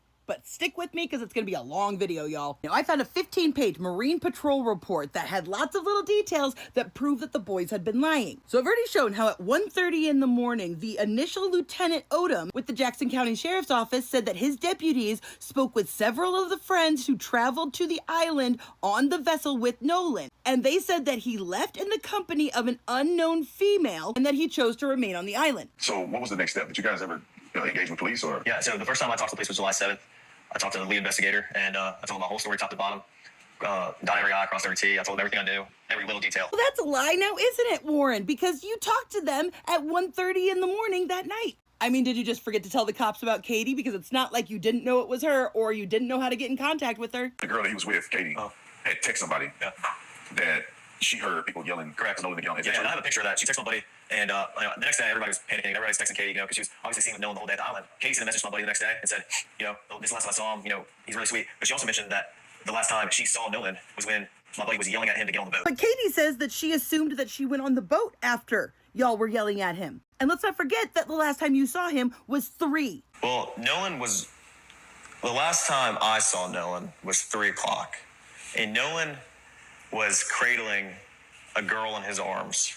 And yet for some reason around noon, the name of another girl who hadn't even seen Nolan in a year was given to the patrol to go interview, saying that she was with that group, not Katie. They also gave the name of a couple of other friends who they weren't able to get in contact with. And despite having a picture of a text message from Katie, funny how you didn't share that with Officer Tatum. Probably could have cleared up some stuff real quick, right? Now let's get to the data. Now, at about 1:30 on July 5th, they were doing a flight of drones based on the relation of the last known anchor position of the Atkinson vessel, which I have documented right here. 4:30, Officer Strickland contacted Jennifer Pyrone, who was Wyatt's mother, who told them that he had already spoken to officers earlier in that day, but they were happy to cooperate with any investigation. And she let this officer take a picture of the GPS. Officer Strickland observed the track line showing Pyrone's vessel location on Horn Island, then gave coordinates. I'm going to need you to remember this exact phrasing. It's going to be important later on. Now, this was the GPS coordinates from the picture that the officer took, meaning that these coordinates had to be a different one that was verbally given over the phone by Wyatt. And you'll notice they're quite different. Now, you'll notice that this incident report says the involved entities are Bart Edmington and Jerry Adkerson, not Wyatt. Even though Wyatt is 18, he should be on this report. And you could argue that they were just giving the names of the people that owned the boats, but somehow I doubt that 21-year-old Bart owns that boat. You'll notice on this report that 2 different pieces of GPS evidence were collected. So now we're going to go to the July 8th report, where they came and they took those GPS coordinates from both the Adkerson boat and Bart's boat. Yellow is Bart, blue is the grandfather Jerry. You know, the same Jerry that called and canceled the sea tow as the sea tow phone call was being made. Now, mind you, this is 3 days after the police had come and spoken to the mother and gotten the GPS coordinates. Now, Bart had a germane GPS map chart plotter.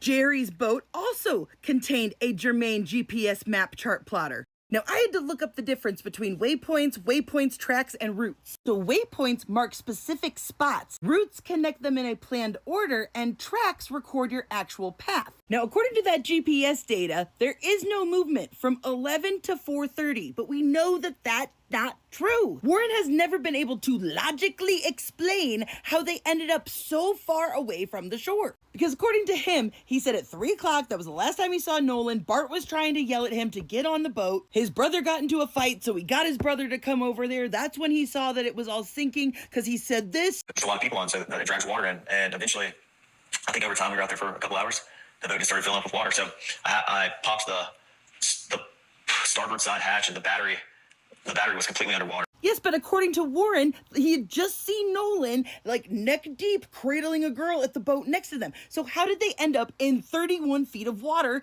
at the 4 o'clock call? There's an hour in between that. If the battery is submerged, how would they even get away from the sandbar? You can see in the background of this picture, they are far away from people. And yet this GPS is saying that you were stationary the whole time. But why? Especially because we have actual fucking proof. Right here, we have the coordinates that Wyatt's mom gave them the second time, and the cop took a picture of the GPS. Compare it to the GPS coordinates in which they were trying to get a tow from. But what if I were to tell you that not only does a waypoint need to be physically saved on this exact type of GPS, you have to intentionally say, mark this spot, or else it doesn't automatically save. It records your tracks automatically, but those are just saved coordinates. And it turns out you can actually delete tracks. It's super easy. You just go into the main menu and you delete it off of your data. So why is this GPS data, which is right here, so much further away than what the GPS says it is later? There is no data included in that GPS report that explains them going from here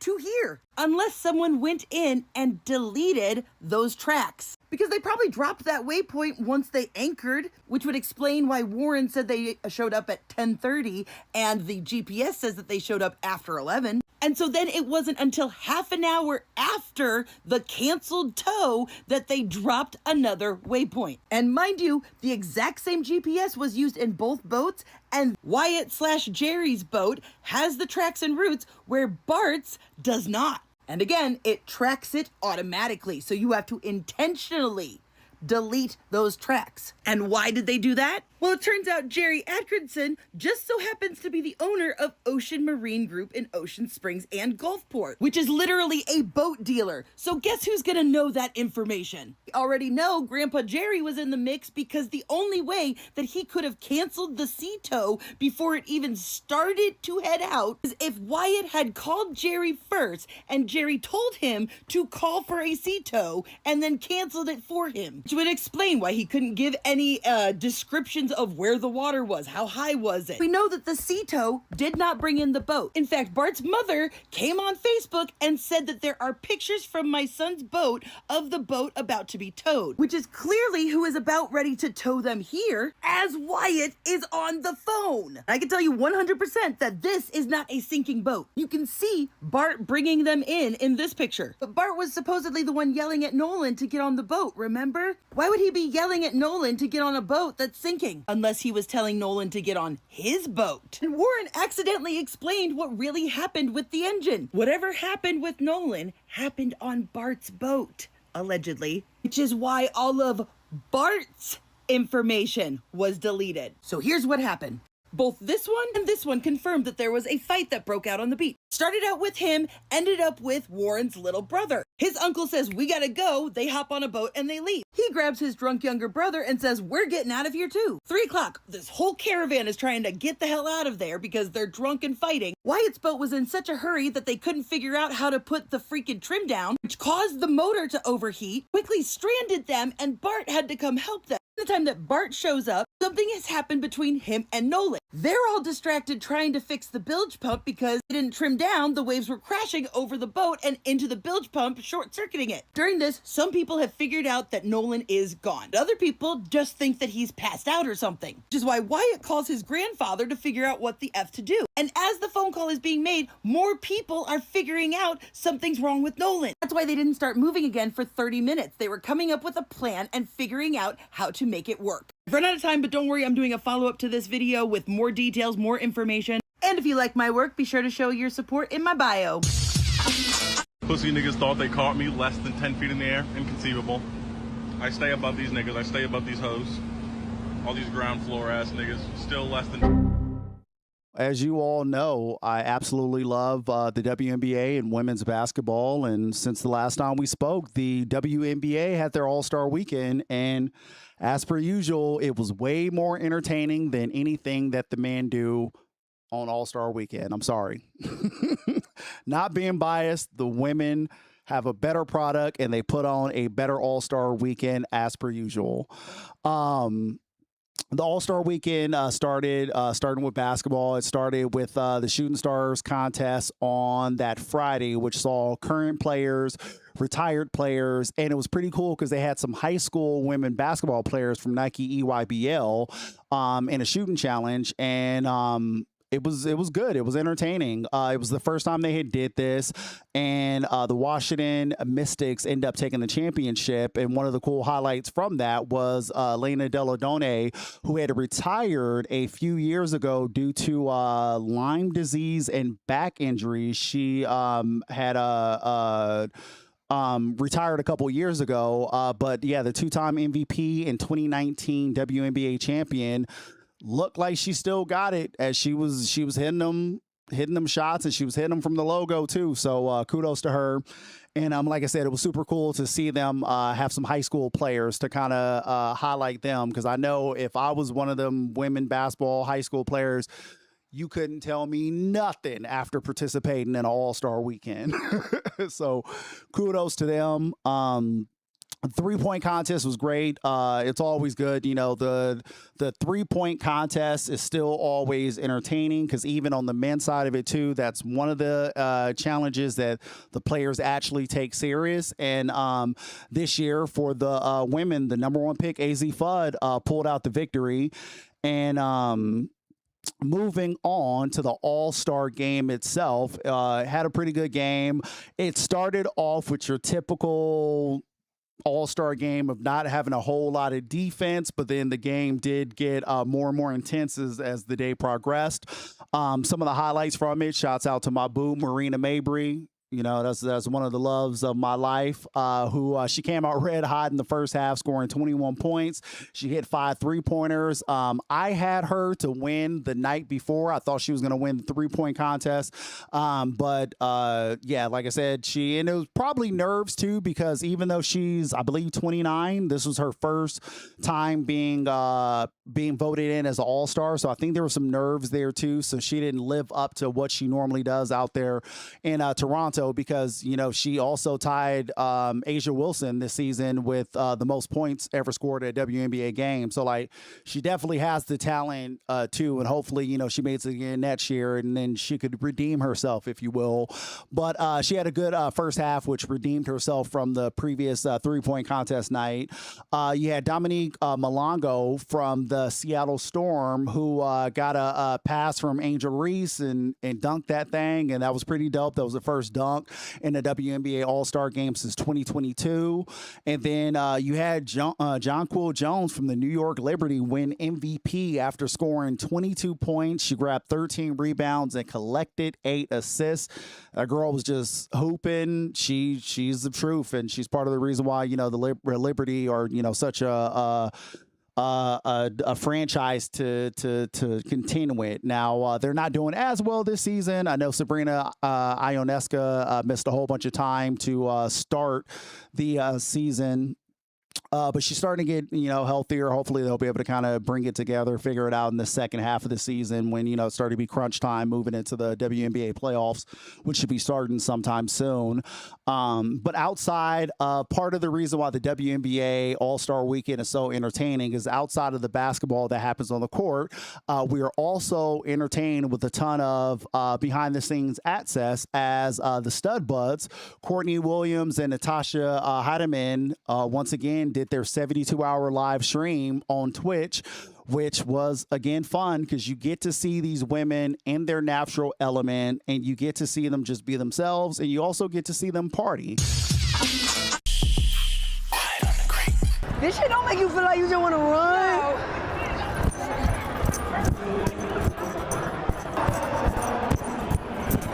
I told her blue? Yeah. No. Did you want to see them? Yeah. How cute are these?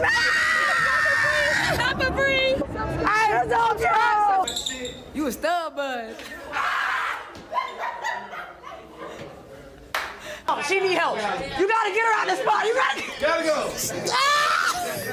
Wait, tell him, excuse me, pardon me. You opened my Gatorade. Where did you put the top? Where did you put? Man, oh my God, bro. I'm not about to play with you. Do a backflip. Do a backflip. Do a backflip. Hey, do a backflip. Watching local cable. Yeah. And guess what else? Hating that I'm able. Yeah. Looking like money.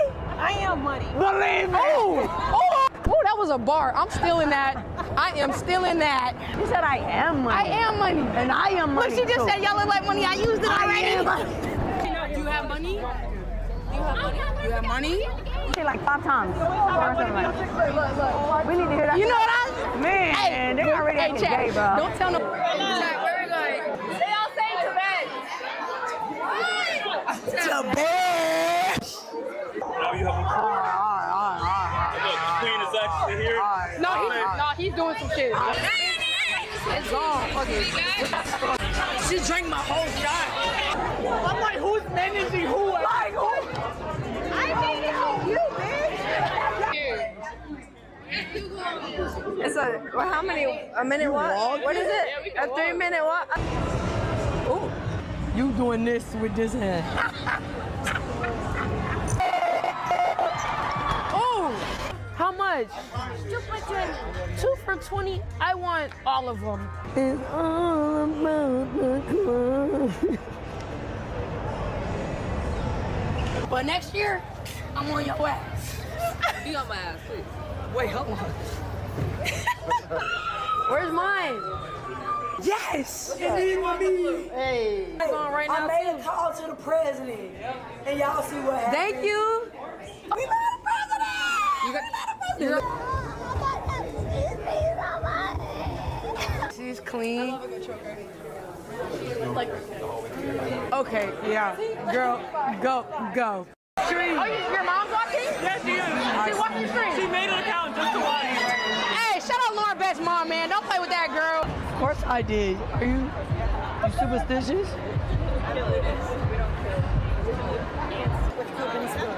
When? Now. Go ahead. I'm in my pants.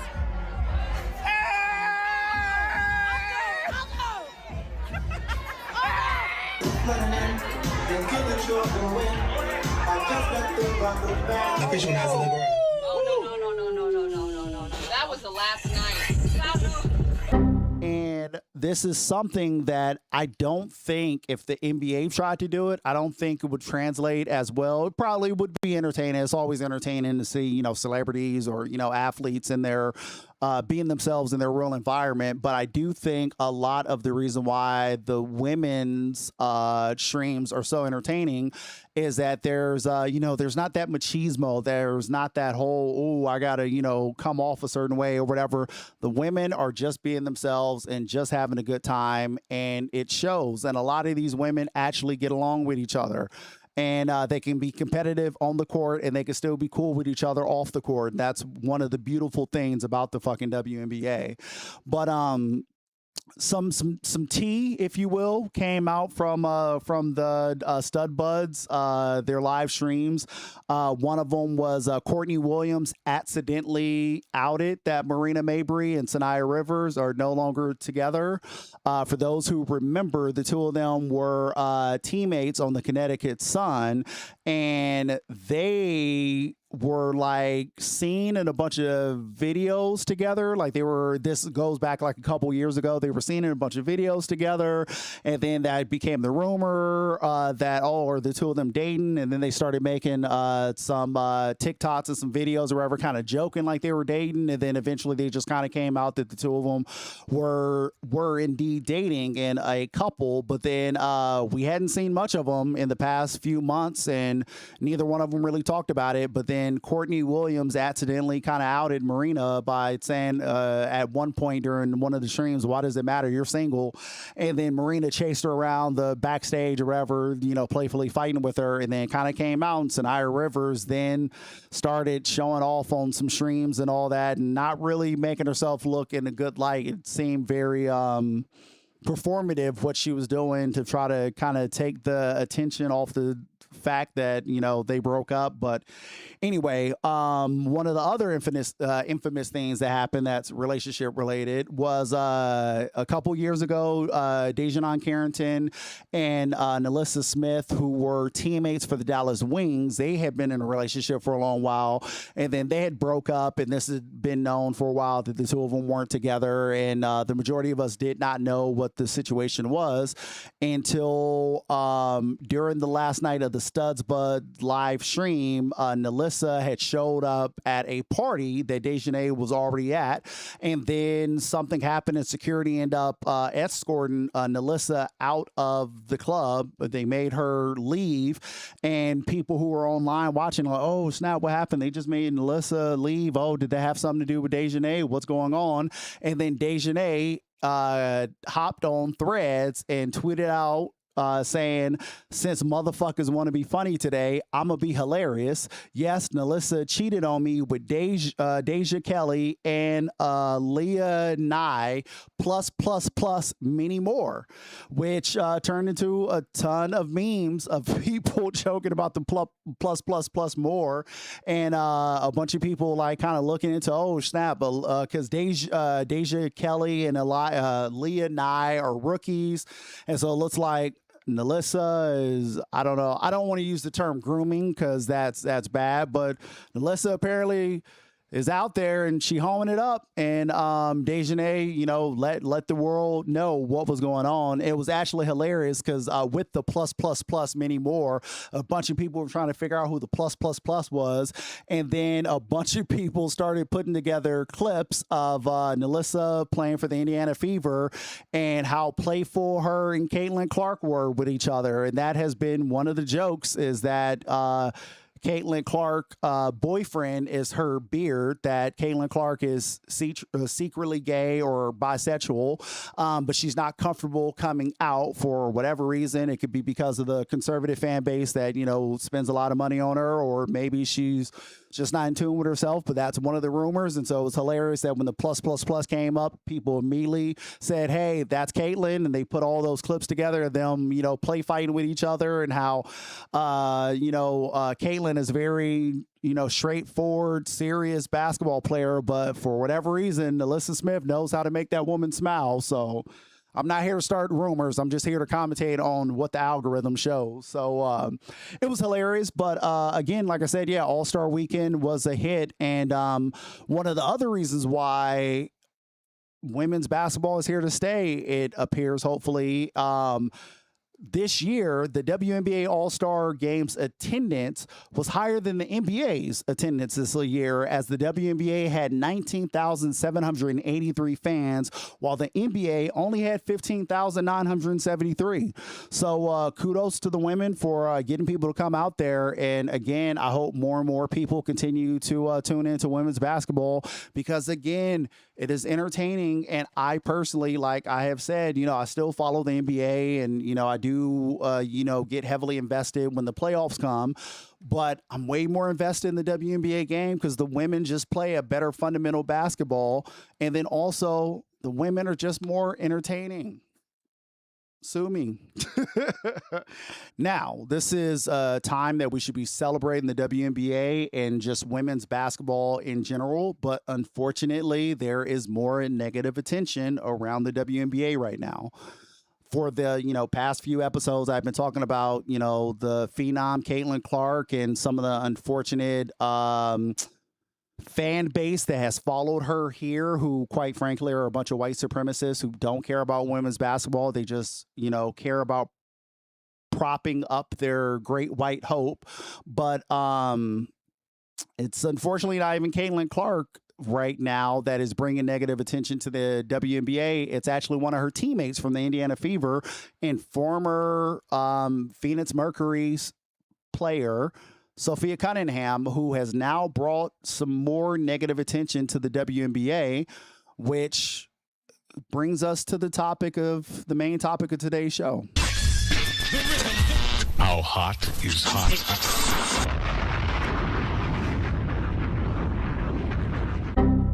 Blessings on the hand of women, angels guard its strength and grace. In the palace, cottage, hovel, oh, no matter where the place. Wood that never storms assailed it, rainbows ever gently curled. For the hand that rots the cradle is the hand that rules the world. That stanza comes from a poem written by American poet William Ross Wallace back in 1865. And it praises motherhood as this powerful guiding force in shaping society.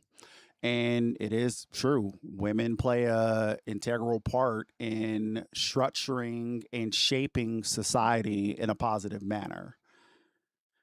The problem, though, is we don't live in a matriarchal society. Since the inception of Abrahamic religions across the world, the patriarchy has ruled, thanks to the Abrahamic religions. With us now being in this age of information, though, a lot of the younger generations are starting to break free from the matrix, and they're starting to march to the beat of their own drum. But there are people in power who believe in the old gods, if you will, and they want to keep the old rule in place. And I think that's part of the reason why you see people in power love to find spokespersons from marginalized groups to help push these agendas.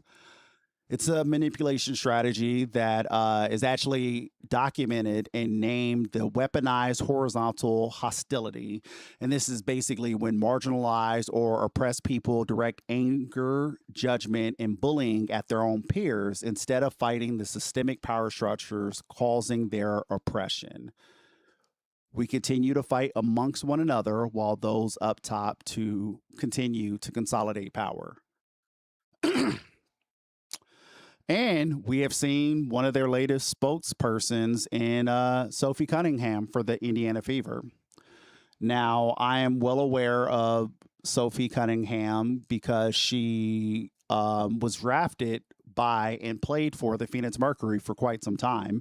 And I was someone who I was a big fan of Sophie Cunningham. She, brought energy off the bench, and she was, kind of a role player who, brought some pizzazz to the game. And she was entertaining. And then out here in Phoenix, when Natasha Cloud came to the Phoenix Mercury and became our point guard, her and Sophie were like super good friends, and they would take photos together, and they would do all types of photo shoots together and everything. And then all of a sudden, you start to not see the two of them around each other. And then Natasha famously went on to social media and basically kind of said something to the extent of not being able to be friends with people who vote in a way that could demonize and harm you.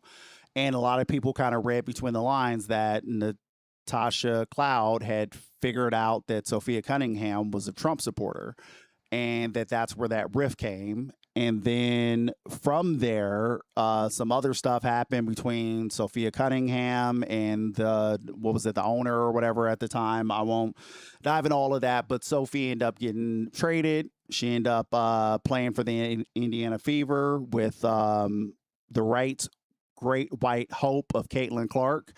And I think that Sophie Cunningham saw this as an opportunity to fully dive into that MAGA Barbie persona and kind of pave the way for the next step in her career once her WNBA career is over. Now, we recently saw a lot of this come to a head, and it started in essentially July when Sophie Cunningham's attack on the trans community kind of went public with an interview that she had did with ESPN. And apparently she had did that interview with ESPN back in March, and either it didn't make headways back then, or, July 21st leading into the WNBA All-Star game. The interview was released and a lot of attention came of it because there was so much attention at the time around the WNBA. And basically in the interview, she was getting interviewed and they were asking her about the public's opinion on her. And when asked about the MAGA Barbie persona, she said that it was a projection because she said, I am very much in the middle. I agree with things on both sides, disagree with things on both sides, and that's all I ever said about my political beliefs, but people love to assume. Now, I mentioned that earlier about Stephen A., Joe Rogan, Elon Musk, Mark Zuckerberg. There's a lot of people like this who very much so have a lot of conservative and right-wing beliefs, but this is the new thing of, no, I'm a moderate. I'm in the middle. You know, it just so happens that the right is correct, but politically, I'm in the middle. Now, she continued in that interview, and she continued to call the way people were acting towards her a projection because of the way she looks and where she's from. She then continued to weigh in and say that she protects women's sports and she believes that she's qualified to speak on this, being a, you know, women athlete. And she said, I get a lot of negative feedback about me hating trans. And I'm like, I never once said that. I think that I'm here to extend love, but I also think with that love is truth, being honest. And I want to protect young girls in a locker room or young girls in sports who shouldn't have to go against biological men. Now, that started to, you know, make its way on social media, and she got asked about it the next day before the Indiana Fever played the Connecticut Sun, and she doubled down and she said, I think it's kind of common sense, and I think I'll always believe in that. I think it's really important to protect children, and that's little girls who are also involved in that category. I stand on what I said. Now, again, this conversation continued to bubble, continued to get bigger and bigger. And Sophie Cunningham has a podcast with a longtime friend of hers by the name of Wes Wilson. And Wes Wilson was asked about his co-host comments, and he disagreed with her. And he said, right-wingers have convinced a massive portion of people in our country that transgender athletes are a threat to sports in America, when mathematically that's not the case at all. He continued and said, so I think there are unique questions that could be handled on individual basis, but to allow this to take our attention away from housing and healthcare and wars and all the other actual harm in our country is dumb.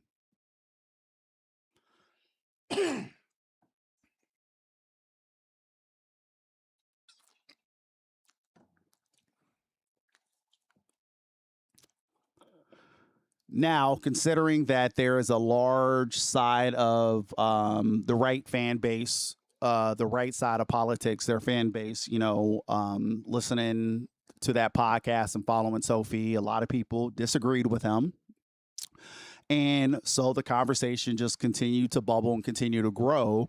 And it kind of hit a new fever pitch during July 28th. There was a game where the Indiana Fever headed out to the Climate Pledge Arena to take on the Seattle Storm.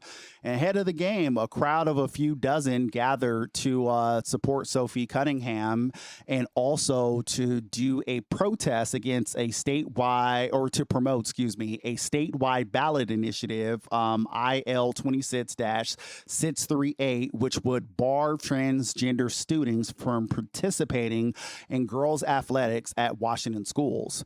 Now, some members of the group carried signs in support of Cunningham and wore T-shirts that had the XX and XY chromosomes. That's one of the right-wing logos. That's one of their T-shirt brands that are out there that a lot of people who claim to care about women's sports, they'll, you know, rock one of those shirts. And those fans even made it inside of the arena, as there was two teenage girls who somehow got courtside seats, and they were in the front row with their signs. And one of the signs said, "Thank you, Sophie, for speaking up for girls." Now, that made headwaves because, again, they're in the front row, and so there was no avoiding it. And there was quite a few pictures of like the Seattle Storm coach standing, observing the game. You can see the girls in the background. There was another time when Caitlin had got knocked down to the ground, and she's you know, kind of sitting on the ground getting ready to get up, and you can see the girls in the background, and it was very prominent and right there for everyone to see on the camera. And quite frankly, I mean, I think it was a bit of a staged event to put these two specific teenage girls right there in the front for all of the cameras to see. Now, that situation ended up getting even more headway because at some point during the night, I believe it was before the game, but it could have been during the game. I haven't been able to get exactly when this happened because I didn't see any footage of it.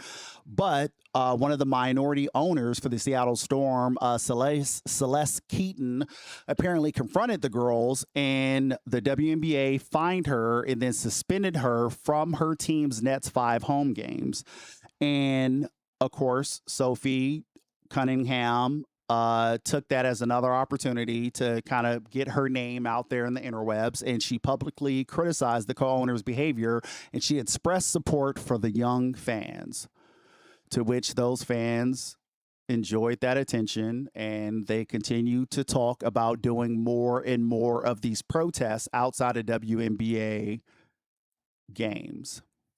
Now, fast forward to August 2nd, and the Indiana Fever head out to the Target Center to take on the Minnesota Lynx. The night before the game, Cheryl Reeve, the coach of the Minnesota Lynx, was interviewed, and this transgender athlete conversation came up. And Cheryl said, it is not the case that we have, quote unquote, biological men in girls' locker rooms. She said the way it's been phrased, the innuendo there that somehow transgender women are predators of some kind in the locker room, that's a lot of narrative that is problematic that we need to address. That is simply not what is happening.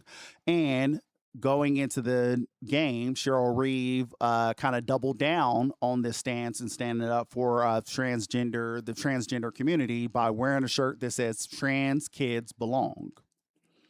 Now, before the game, you could see at some point Cheryl Reeve and Sophie Cunningham were at midcourt engaged in an animated conversation with the two of with one another. And while they didn't share exactly what they talked about during this conversation mid-court before the game started, Cheryl Reeve did tell reporters after the game, both of us understand that we have platforms, and we both talked about wanting to, more than anything, educate. She wouldn't further disclose what exactly they talked about, but she said there are some things that we have in common and maybe some things you differ on, just like any issues. I think it's how you handle things. It was nice to be in person for sure. So Cheryl, continues to be a class act, and I agree with that. I've said that quite often, that is a problem with where we are in today's society. Yes, there's a lot of racism, and there's a lot of bigotry, and there's a lot of homophobia, and there's a lot of that going on in today's society, and that is a problem. But I think one of the bigger problems is we are talking at each other. Well, a lot of times we're taking these headlines, and then we're having these emotional reactions, and we keep fighting and keep butting heads with one another. And again, as I said at the top of the segment, I believe that there's a group behind the scenes who is well aware of these distractions and these arguments and rallying us up, and they're allowing it to continue for a reason. Now, this political theater continued, and one of the right's favorite athletic grifters, Riley Gaines, came to a game to support Sophie Cunningham, and they took a picture before the game. And Riley Gaines just so happened to have one of the XXXY t-shirts on. Now, those who don't know the history of Riley Gaines became famous in March of 2022 when her and transgender woman Leah Thomas both tied for 5th place in the 200-yard freestyle event at the NCAA's Women's Swimming Championships. And basically, since then, Riley Gaines has made it her living to protect young girls from trans women in their sports. Now, shouts out to Pablo Torre, who is an investigative reporter. He's the one that's been involved in that whole situation with the whole Clippers, Kawhi Leonard under the table money deal through that shady landscaping company and all that. He's the one that kind of blew that story up. Before all of that, he did a whole investigative journalist piece on Riley Gaines, and he was the one who prove that she is indeed a grifter when it comes to this whole situation. On his show, he highlighted that Riley is financially backed by a ton of conservative donors. There is conservative donors who are putting money behind her to help get her name out there in some of these, public appearances and all that. And one of the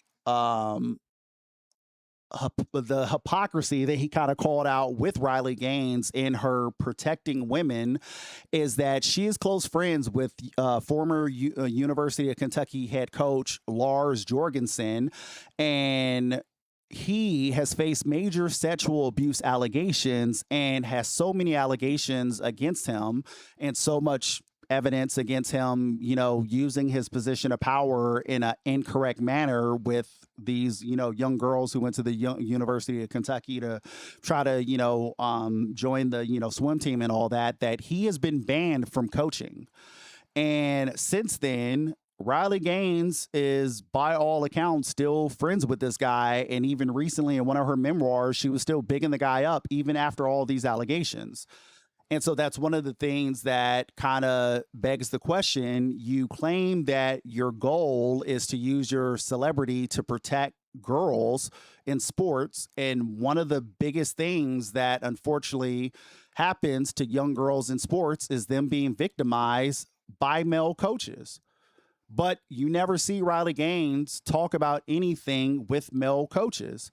Hell, even in the WNBA right now, there is way more male coaches than there are women coaches in the WNBA. And that is something that should have attention brought to it. Even when it comes to, there have been polls with young, female athletes. And one of the number one indicators that kind of shows that women won't pursue athletics, much further outside of, youth stuff. They typically, kind of stray away from it, is the fact that they don't have enough women coaches and women mentors to kind of make them feel safe and protected to go follow, the path of women's sports. And again, Riley Gaines, with all of her celebrity and her ties with fucking the Trump administration, if you're really trying to protect women's sports, I think that, for one, you shouldn't be friends with a alleged sexual abuser. And you could be using this opportunity to try to highlight how we need more women in positions of power within women's sports. But you don't. You use the fact that you tied for fifth with a transgender woman and you want transgender women out of sports. And if Leah Thomas wasn't allowed to compete in that sport, Riley Gaines, you still would have came in fifth place. Nothing about your standing changed with or without that transgender woman in that event.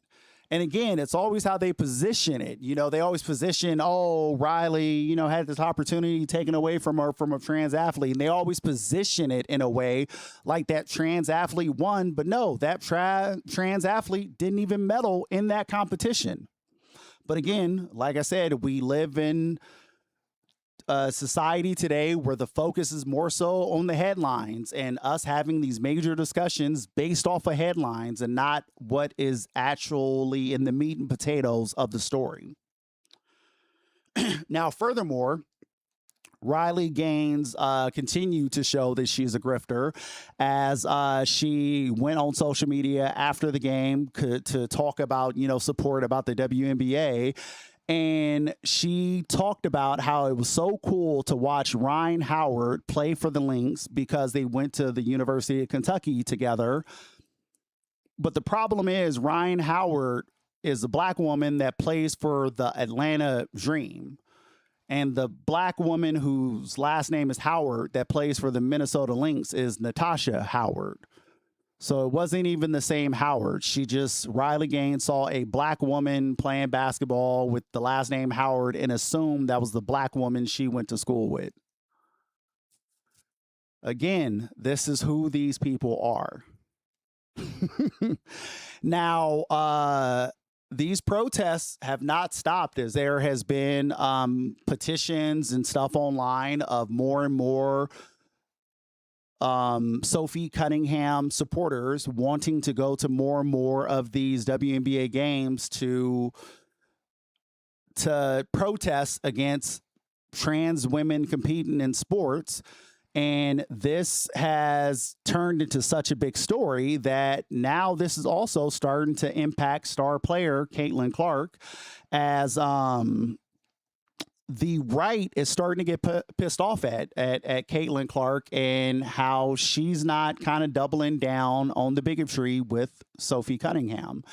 Now, during a post game a couple days ago, Caitlin Clark was specifically asked about protecting women's sports.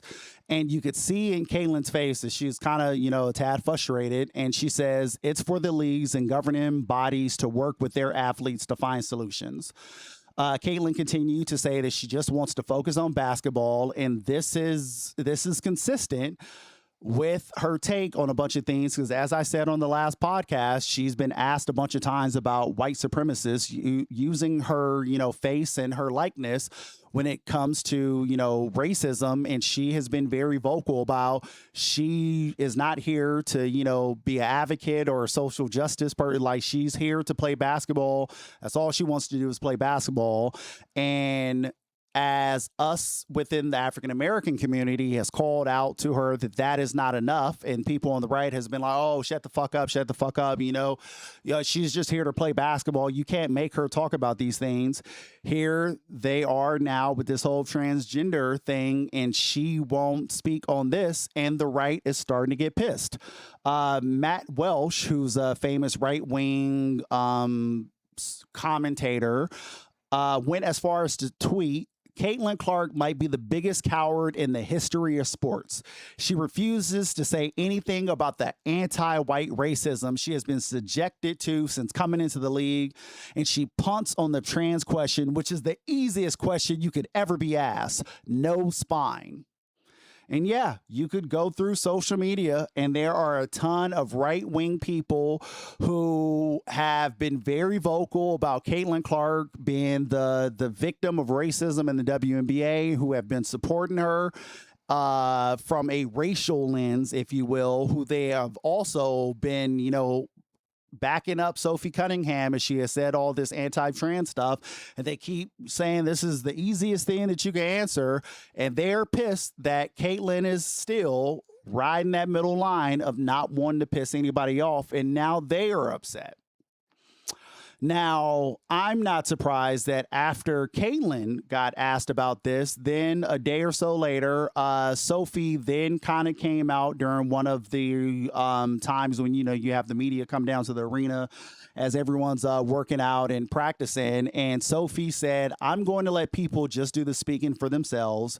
But for me, I want to get back to basketball. It's always been about basketball. That interview happened back in March. I just want to make sure that the focus stays where it should be because people are playing at such a high level.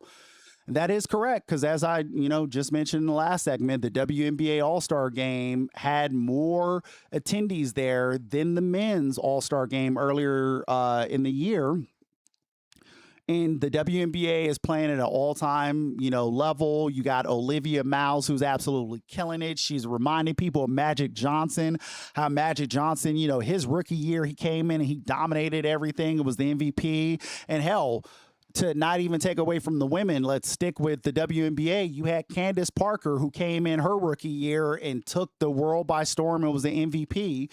And Olivia Miles is looking like one of the best women's basketball player in the world in her rookie season. And you got, the ratings are through the roofs and you have all this great stuff going on. But it's very difficult to talk about the WNBA game because of all this toxic bullshit going on with all these white supremacists and grifters who are getting involved in the WNBA game who don't care about women's sports at all. They gain attention by, for one, being a Riley Gaines and talking about this stuff and, getting paid to, bring up these things that are not actual issues really affecting America, but you make money off of it because conservatism is content that is super valuable today. And you have these people on Twitter. Twitter has that whole verified program where you get paid off of engagement. And it's very easy to say bigoted, racist shit on Twitter and get other racist, bigoted people to join in and agree with you, or get people who are not bigoted to unfortunately get roped up into it and start arguing with these people. And then the engagement goes through the roof and these people get absolutely paid. And again, like I've said, plenty point in time, as you know, talking about the whole Caitlin Clark situation, you know, I have made mention of, you know, I have talked basketball on social media, and actually recently, get away from Caitlin and switch over to Sophie Cunningham. Recently, there was a ESPN interview where they had interviewed Sophie Cunningham, and they had said something like, "Oh, Sophie Cunningham comes off the bench and scores 11 points, and this is, you know, that's who we're interviewing today." And it was just a weird headline because me being someone who has watched basketball my whole life, I couldn't ever remember a time in the NBA when someone was like, "Oh my God, this guy scored 11 points off the bench. Let's interview him." Like, it was just a weird headline for them to make. And I said something about it, and boy, oh boy, did all the racists hop in my mentions and call me low IQ and a monkey and a nigger boy and just all this stuff. You cannot talk about women's basketball, and you specifically can't say anything about Sophie Cunningham or Caitlin Clark, which is negative in a negative manner, without you being attacked. But as I said, Caitlin Clark is starting to get attacked by that fan base because, again, that fan base doesn't stand for anything but bigotry. And they have been wanting Caitlin to be the face of their bigotry, but she will not get involved in that. But now that it's this trans debate and she is still riding that middle line, that side of the fan base is starting to turn their back on her, and they're starting to align themselves with Sophie. And I believe that the Fever or somebody in the PR team finally was like, "Hey, Sophie, we need you to try to, you know, put this fire out." But again, it's kind of a tad too late because, you know, you can't throw rocks and then hide your hand. This is a situation that Sophie brought upon herself. Now, it's one thing if, you know, she made that comment, because, again, I'm not in America. You have the right to free speech. All of us have the right to our opinions. I'm not saying that people who opinion differs than me, that they should be silenced. That's not what I'm saying at all. You know, if you disagree with the things that I am saying, make your own podcast, make your own content channels, and you speak your truth. That's what all of this is about. We have access to the internet. We have access to these tools to, you know, be content creators. And I live in my truth. You live in your truth. I'm not saying that anyone should be silenced, but I am saying that Sophie, you know, made the comments that she made, and she continued to double down on it. And she continued to say it's common sense, and she continued to talk about it every chance that she got. And then, even like I said, in that situation where the Seattle Storm owner had got suspended, Sophie could have shut the fuck up. But no, she said something. She doubled down and got in it. She wants the attention. But it wasn't until things started, you know, looking negative for the team is when she then was like, "Hey, can we just focus on basketball?" And no, because you have not been focusing on basketball. You've been focusing on everything else. Like, unfortunately, Sophie Cunningham at this point in her career is not known for a single basketball thing. Everything about Sophie Cunningham is unfortunately negative attention. Like I said, the situation between her and Natasha Cloud, the situation with her and the fucking owner having an affair, her attention around this MAGA shit and this transgender stuff. Like, no, we never talk about Sophie Cunningham because of anything basketball related. And it's a damn shame because she can be hot at times. She's had 30-point games. I could be off on that, but I know she's at least scored 20 points in various games, even going back to her days with the Mercury. But again, her career averages over the course of her career is 9 points, 2 rebounds, and 1 assist per game. Sophie Cunningham, by all cases, is the Patrick Beverley of the WNBA.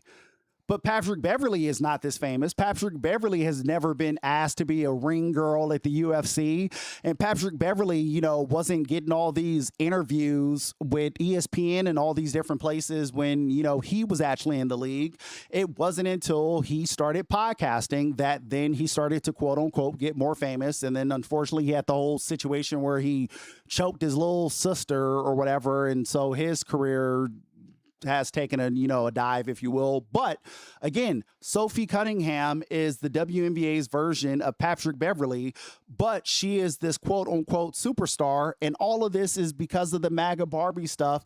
And she's gotten famous off of that. She even recently, if I'm not mistaken, has shoes coming out. If I'm not mistaken, I'm Googling this in real time. Yes, Adidas. The Crazy Energy Sophie Cunningham basketball shoes are designed for athletes and performance-driven players. And yeah, they're out of stock right now, but they retail for $120. And then it is absolutely hilarious. And quite frankly, I think somebody at Adidas did a silent protest, because if you see the shoes are this gradient pink, white, and blue, which is the color of the trans flag. So I genuinely think that was a silent protest. Somebody at Adidas was like, why the fuck are we giving her a shoe? And they did a silent protest by using the trans pride flag colors in her colorway for her shoes. But yeah, I digress. But either way it goes, when it comes to Sophie Cunningham, she's not stupid. She's doing the same thing that Enes Kanter did. Enes Kanter was a guy who was a role player in the NBA who we never talked about any highlights from his actual basketball career.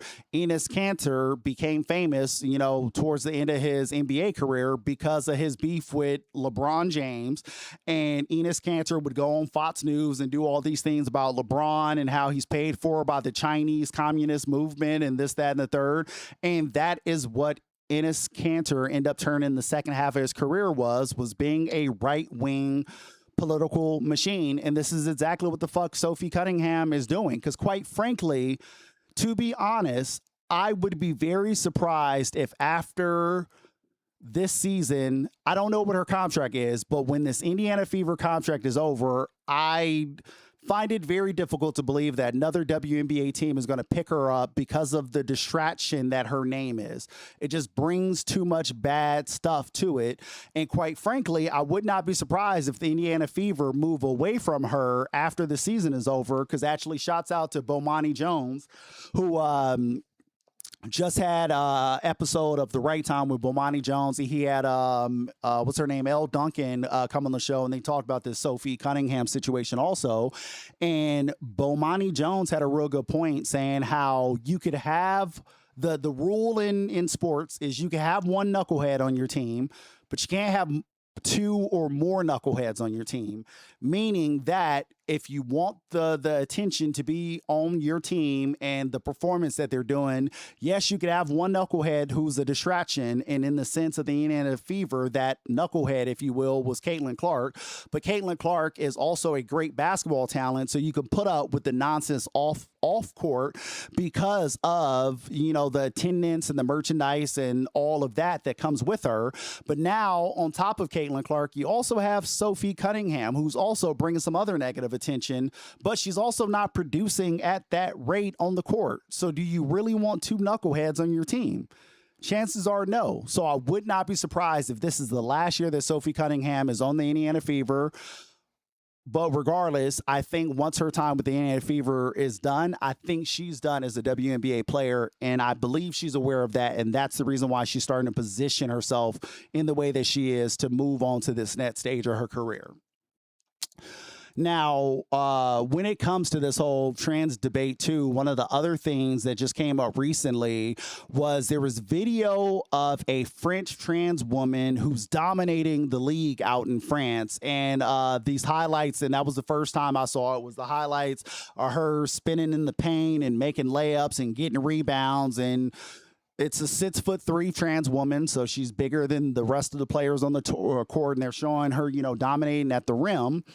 But again, as I always say, we focus too much on headlines. We focus too much on clips, and a lot of people don't do deep dives. Even the 520 Club podcast with Jeff Teague, they fell for it too, as they were showing the highlights and talking about how, she would dominate in the WNBA. And we know for a fact that this is more than likely incorrect, because once you dig a little deeper than the clip and dig a little deeper than the headline, you'll see that Julia Tétart is a 34-year-old French trans woman who plays out in France, but she doesn't play in the major league out in France. She plays in their second-tier league, Ligue 2, which is basically their G League out there in France. And so, yes, she is dominating, but she's dominating in their G League.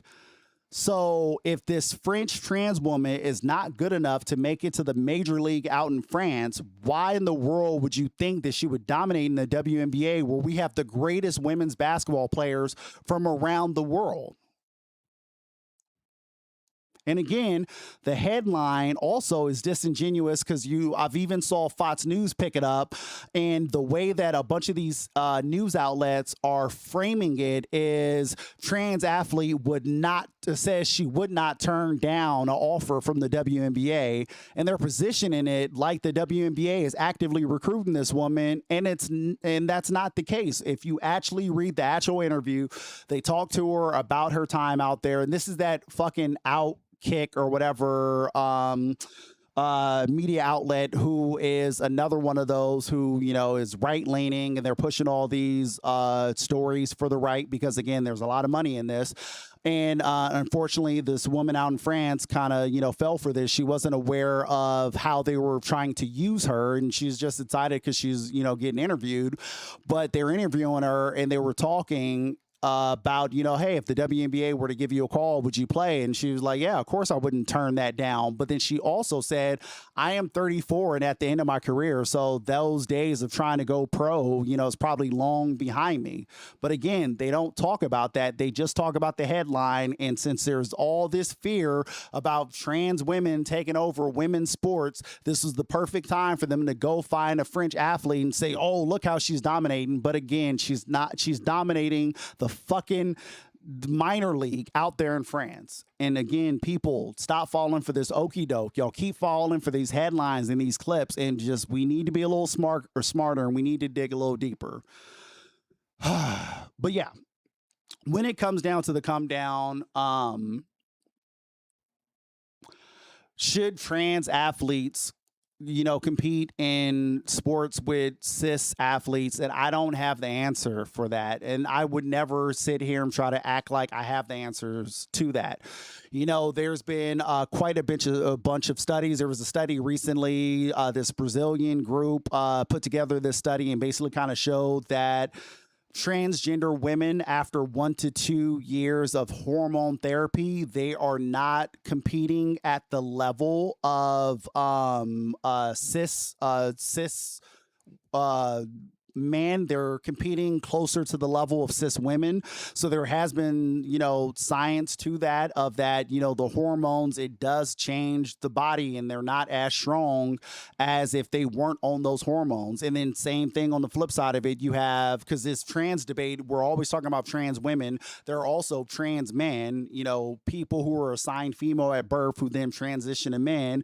And those who go the full distance with taking the hormone therapy, they introduce testosterone, and then they are able to then weight lift, and they're stronger than cis women because they're on testosterone. Like, a lot of this comes down to testosterone. But again, I say all that to say that the science is what needs to dictate all of this. And these are not a lot of science people who are having these conversations.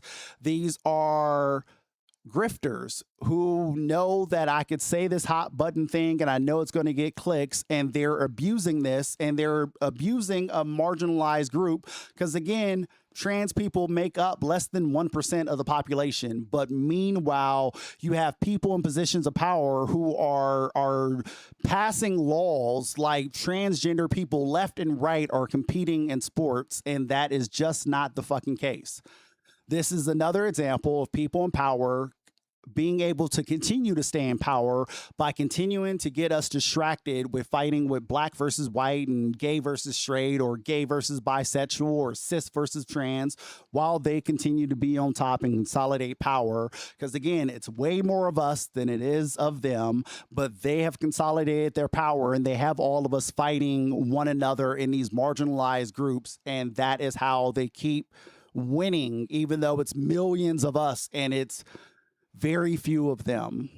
But yeah, as I have said, and at the top of this show, you know, the people in power, they are constantly pacifying any and all civil unrest, and they're providing us with bread and circuses, which is pacifying the general public. You know, every time, you know, there's new entertainment or something to come out or, you know, some type of sporting event, that's a way to kind of pacify us to ignore the atrocities of what's going on in the world.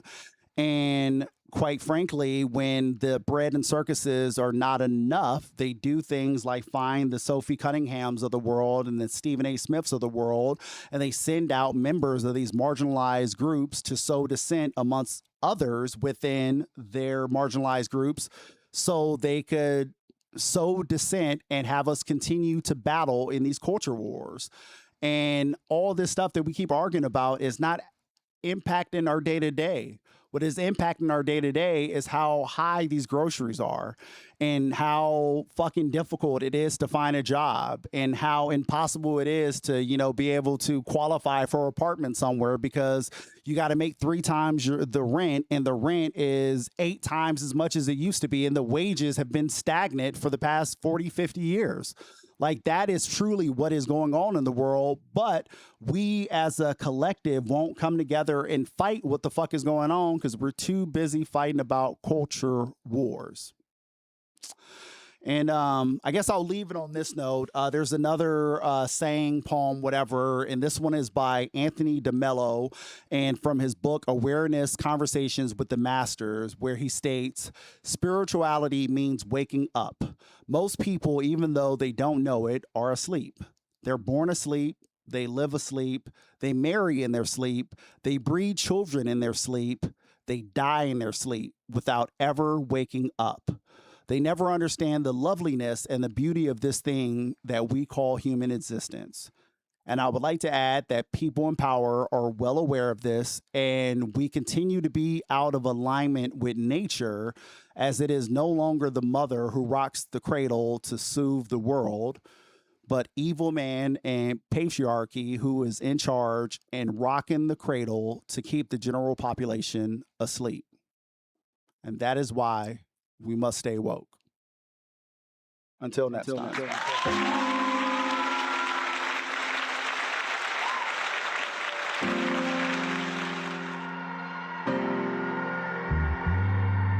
The only way a phoenix rise, yeah.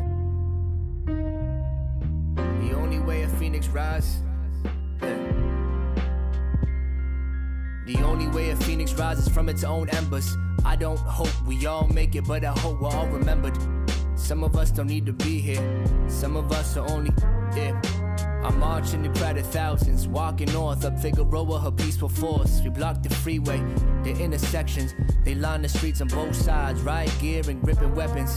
I made an effort to stare them each in the eye. These humans in disguise. I wonder if they cry, I wonder if they feel. I believe they do. I saw one looking scared, afraid of me and you. Like this little piece of cardboard could bust that bulletproof. I saw another slapping his baton in the open palm, looking eager, waiting for a reason to let loose. Hands up, don't shoot. I hear it echo in the background. There was a third looking boy, dead eyes glazed over, like when you're going back down. What a mood, you wouldn't bat an eye. Had the shooting or the revolution so removed. I wonder if my broken skull spilled blood on his boots. Would he move or just step over? I shift my views. Another man had a shotgun with rubber bullets. Maybe they're real bullets. Looking proud, feeling real purpose. He fighting for what he believes. He been cleaning the streets. He be killing the youth. He live in Huntington Beach. You feel bad for those white kids brainwashed marching with us. Like why they marching with us? They shouldn't march with us. He doesn't hope for violence. He is the violence and he's starting with us. Yeah. The only way a phoenix rises from its own embers. Yeah, oh, yeah. The only way a phoenix rises from its own embers. Hey, check. The only way a phoenix rises from its own embers. I don't hope we all make it, but I hope we'll all remember. Some of us don't need to be here. Some of us are only holding us back. Yeah. The only way a phoenix rises from its own embers. I don't hope we all make it, but I hope we'll all remember. Some of us don't need to be here. Some of us are only holding us back.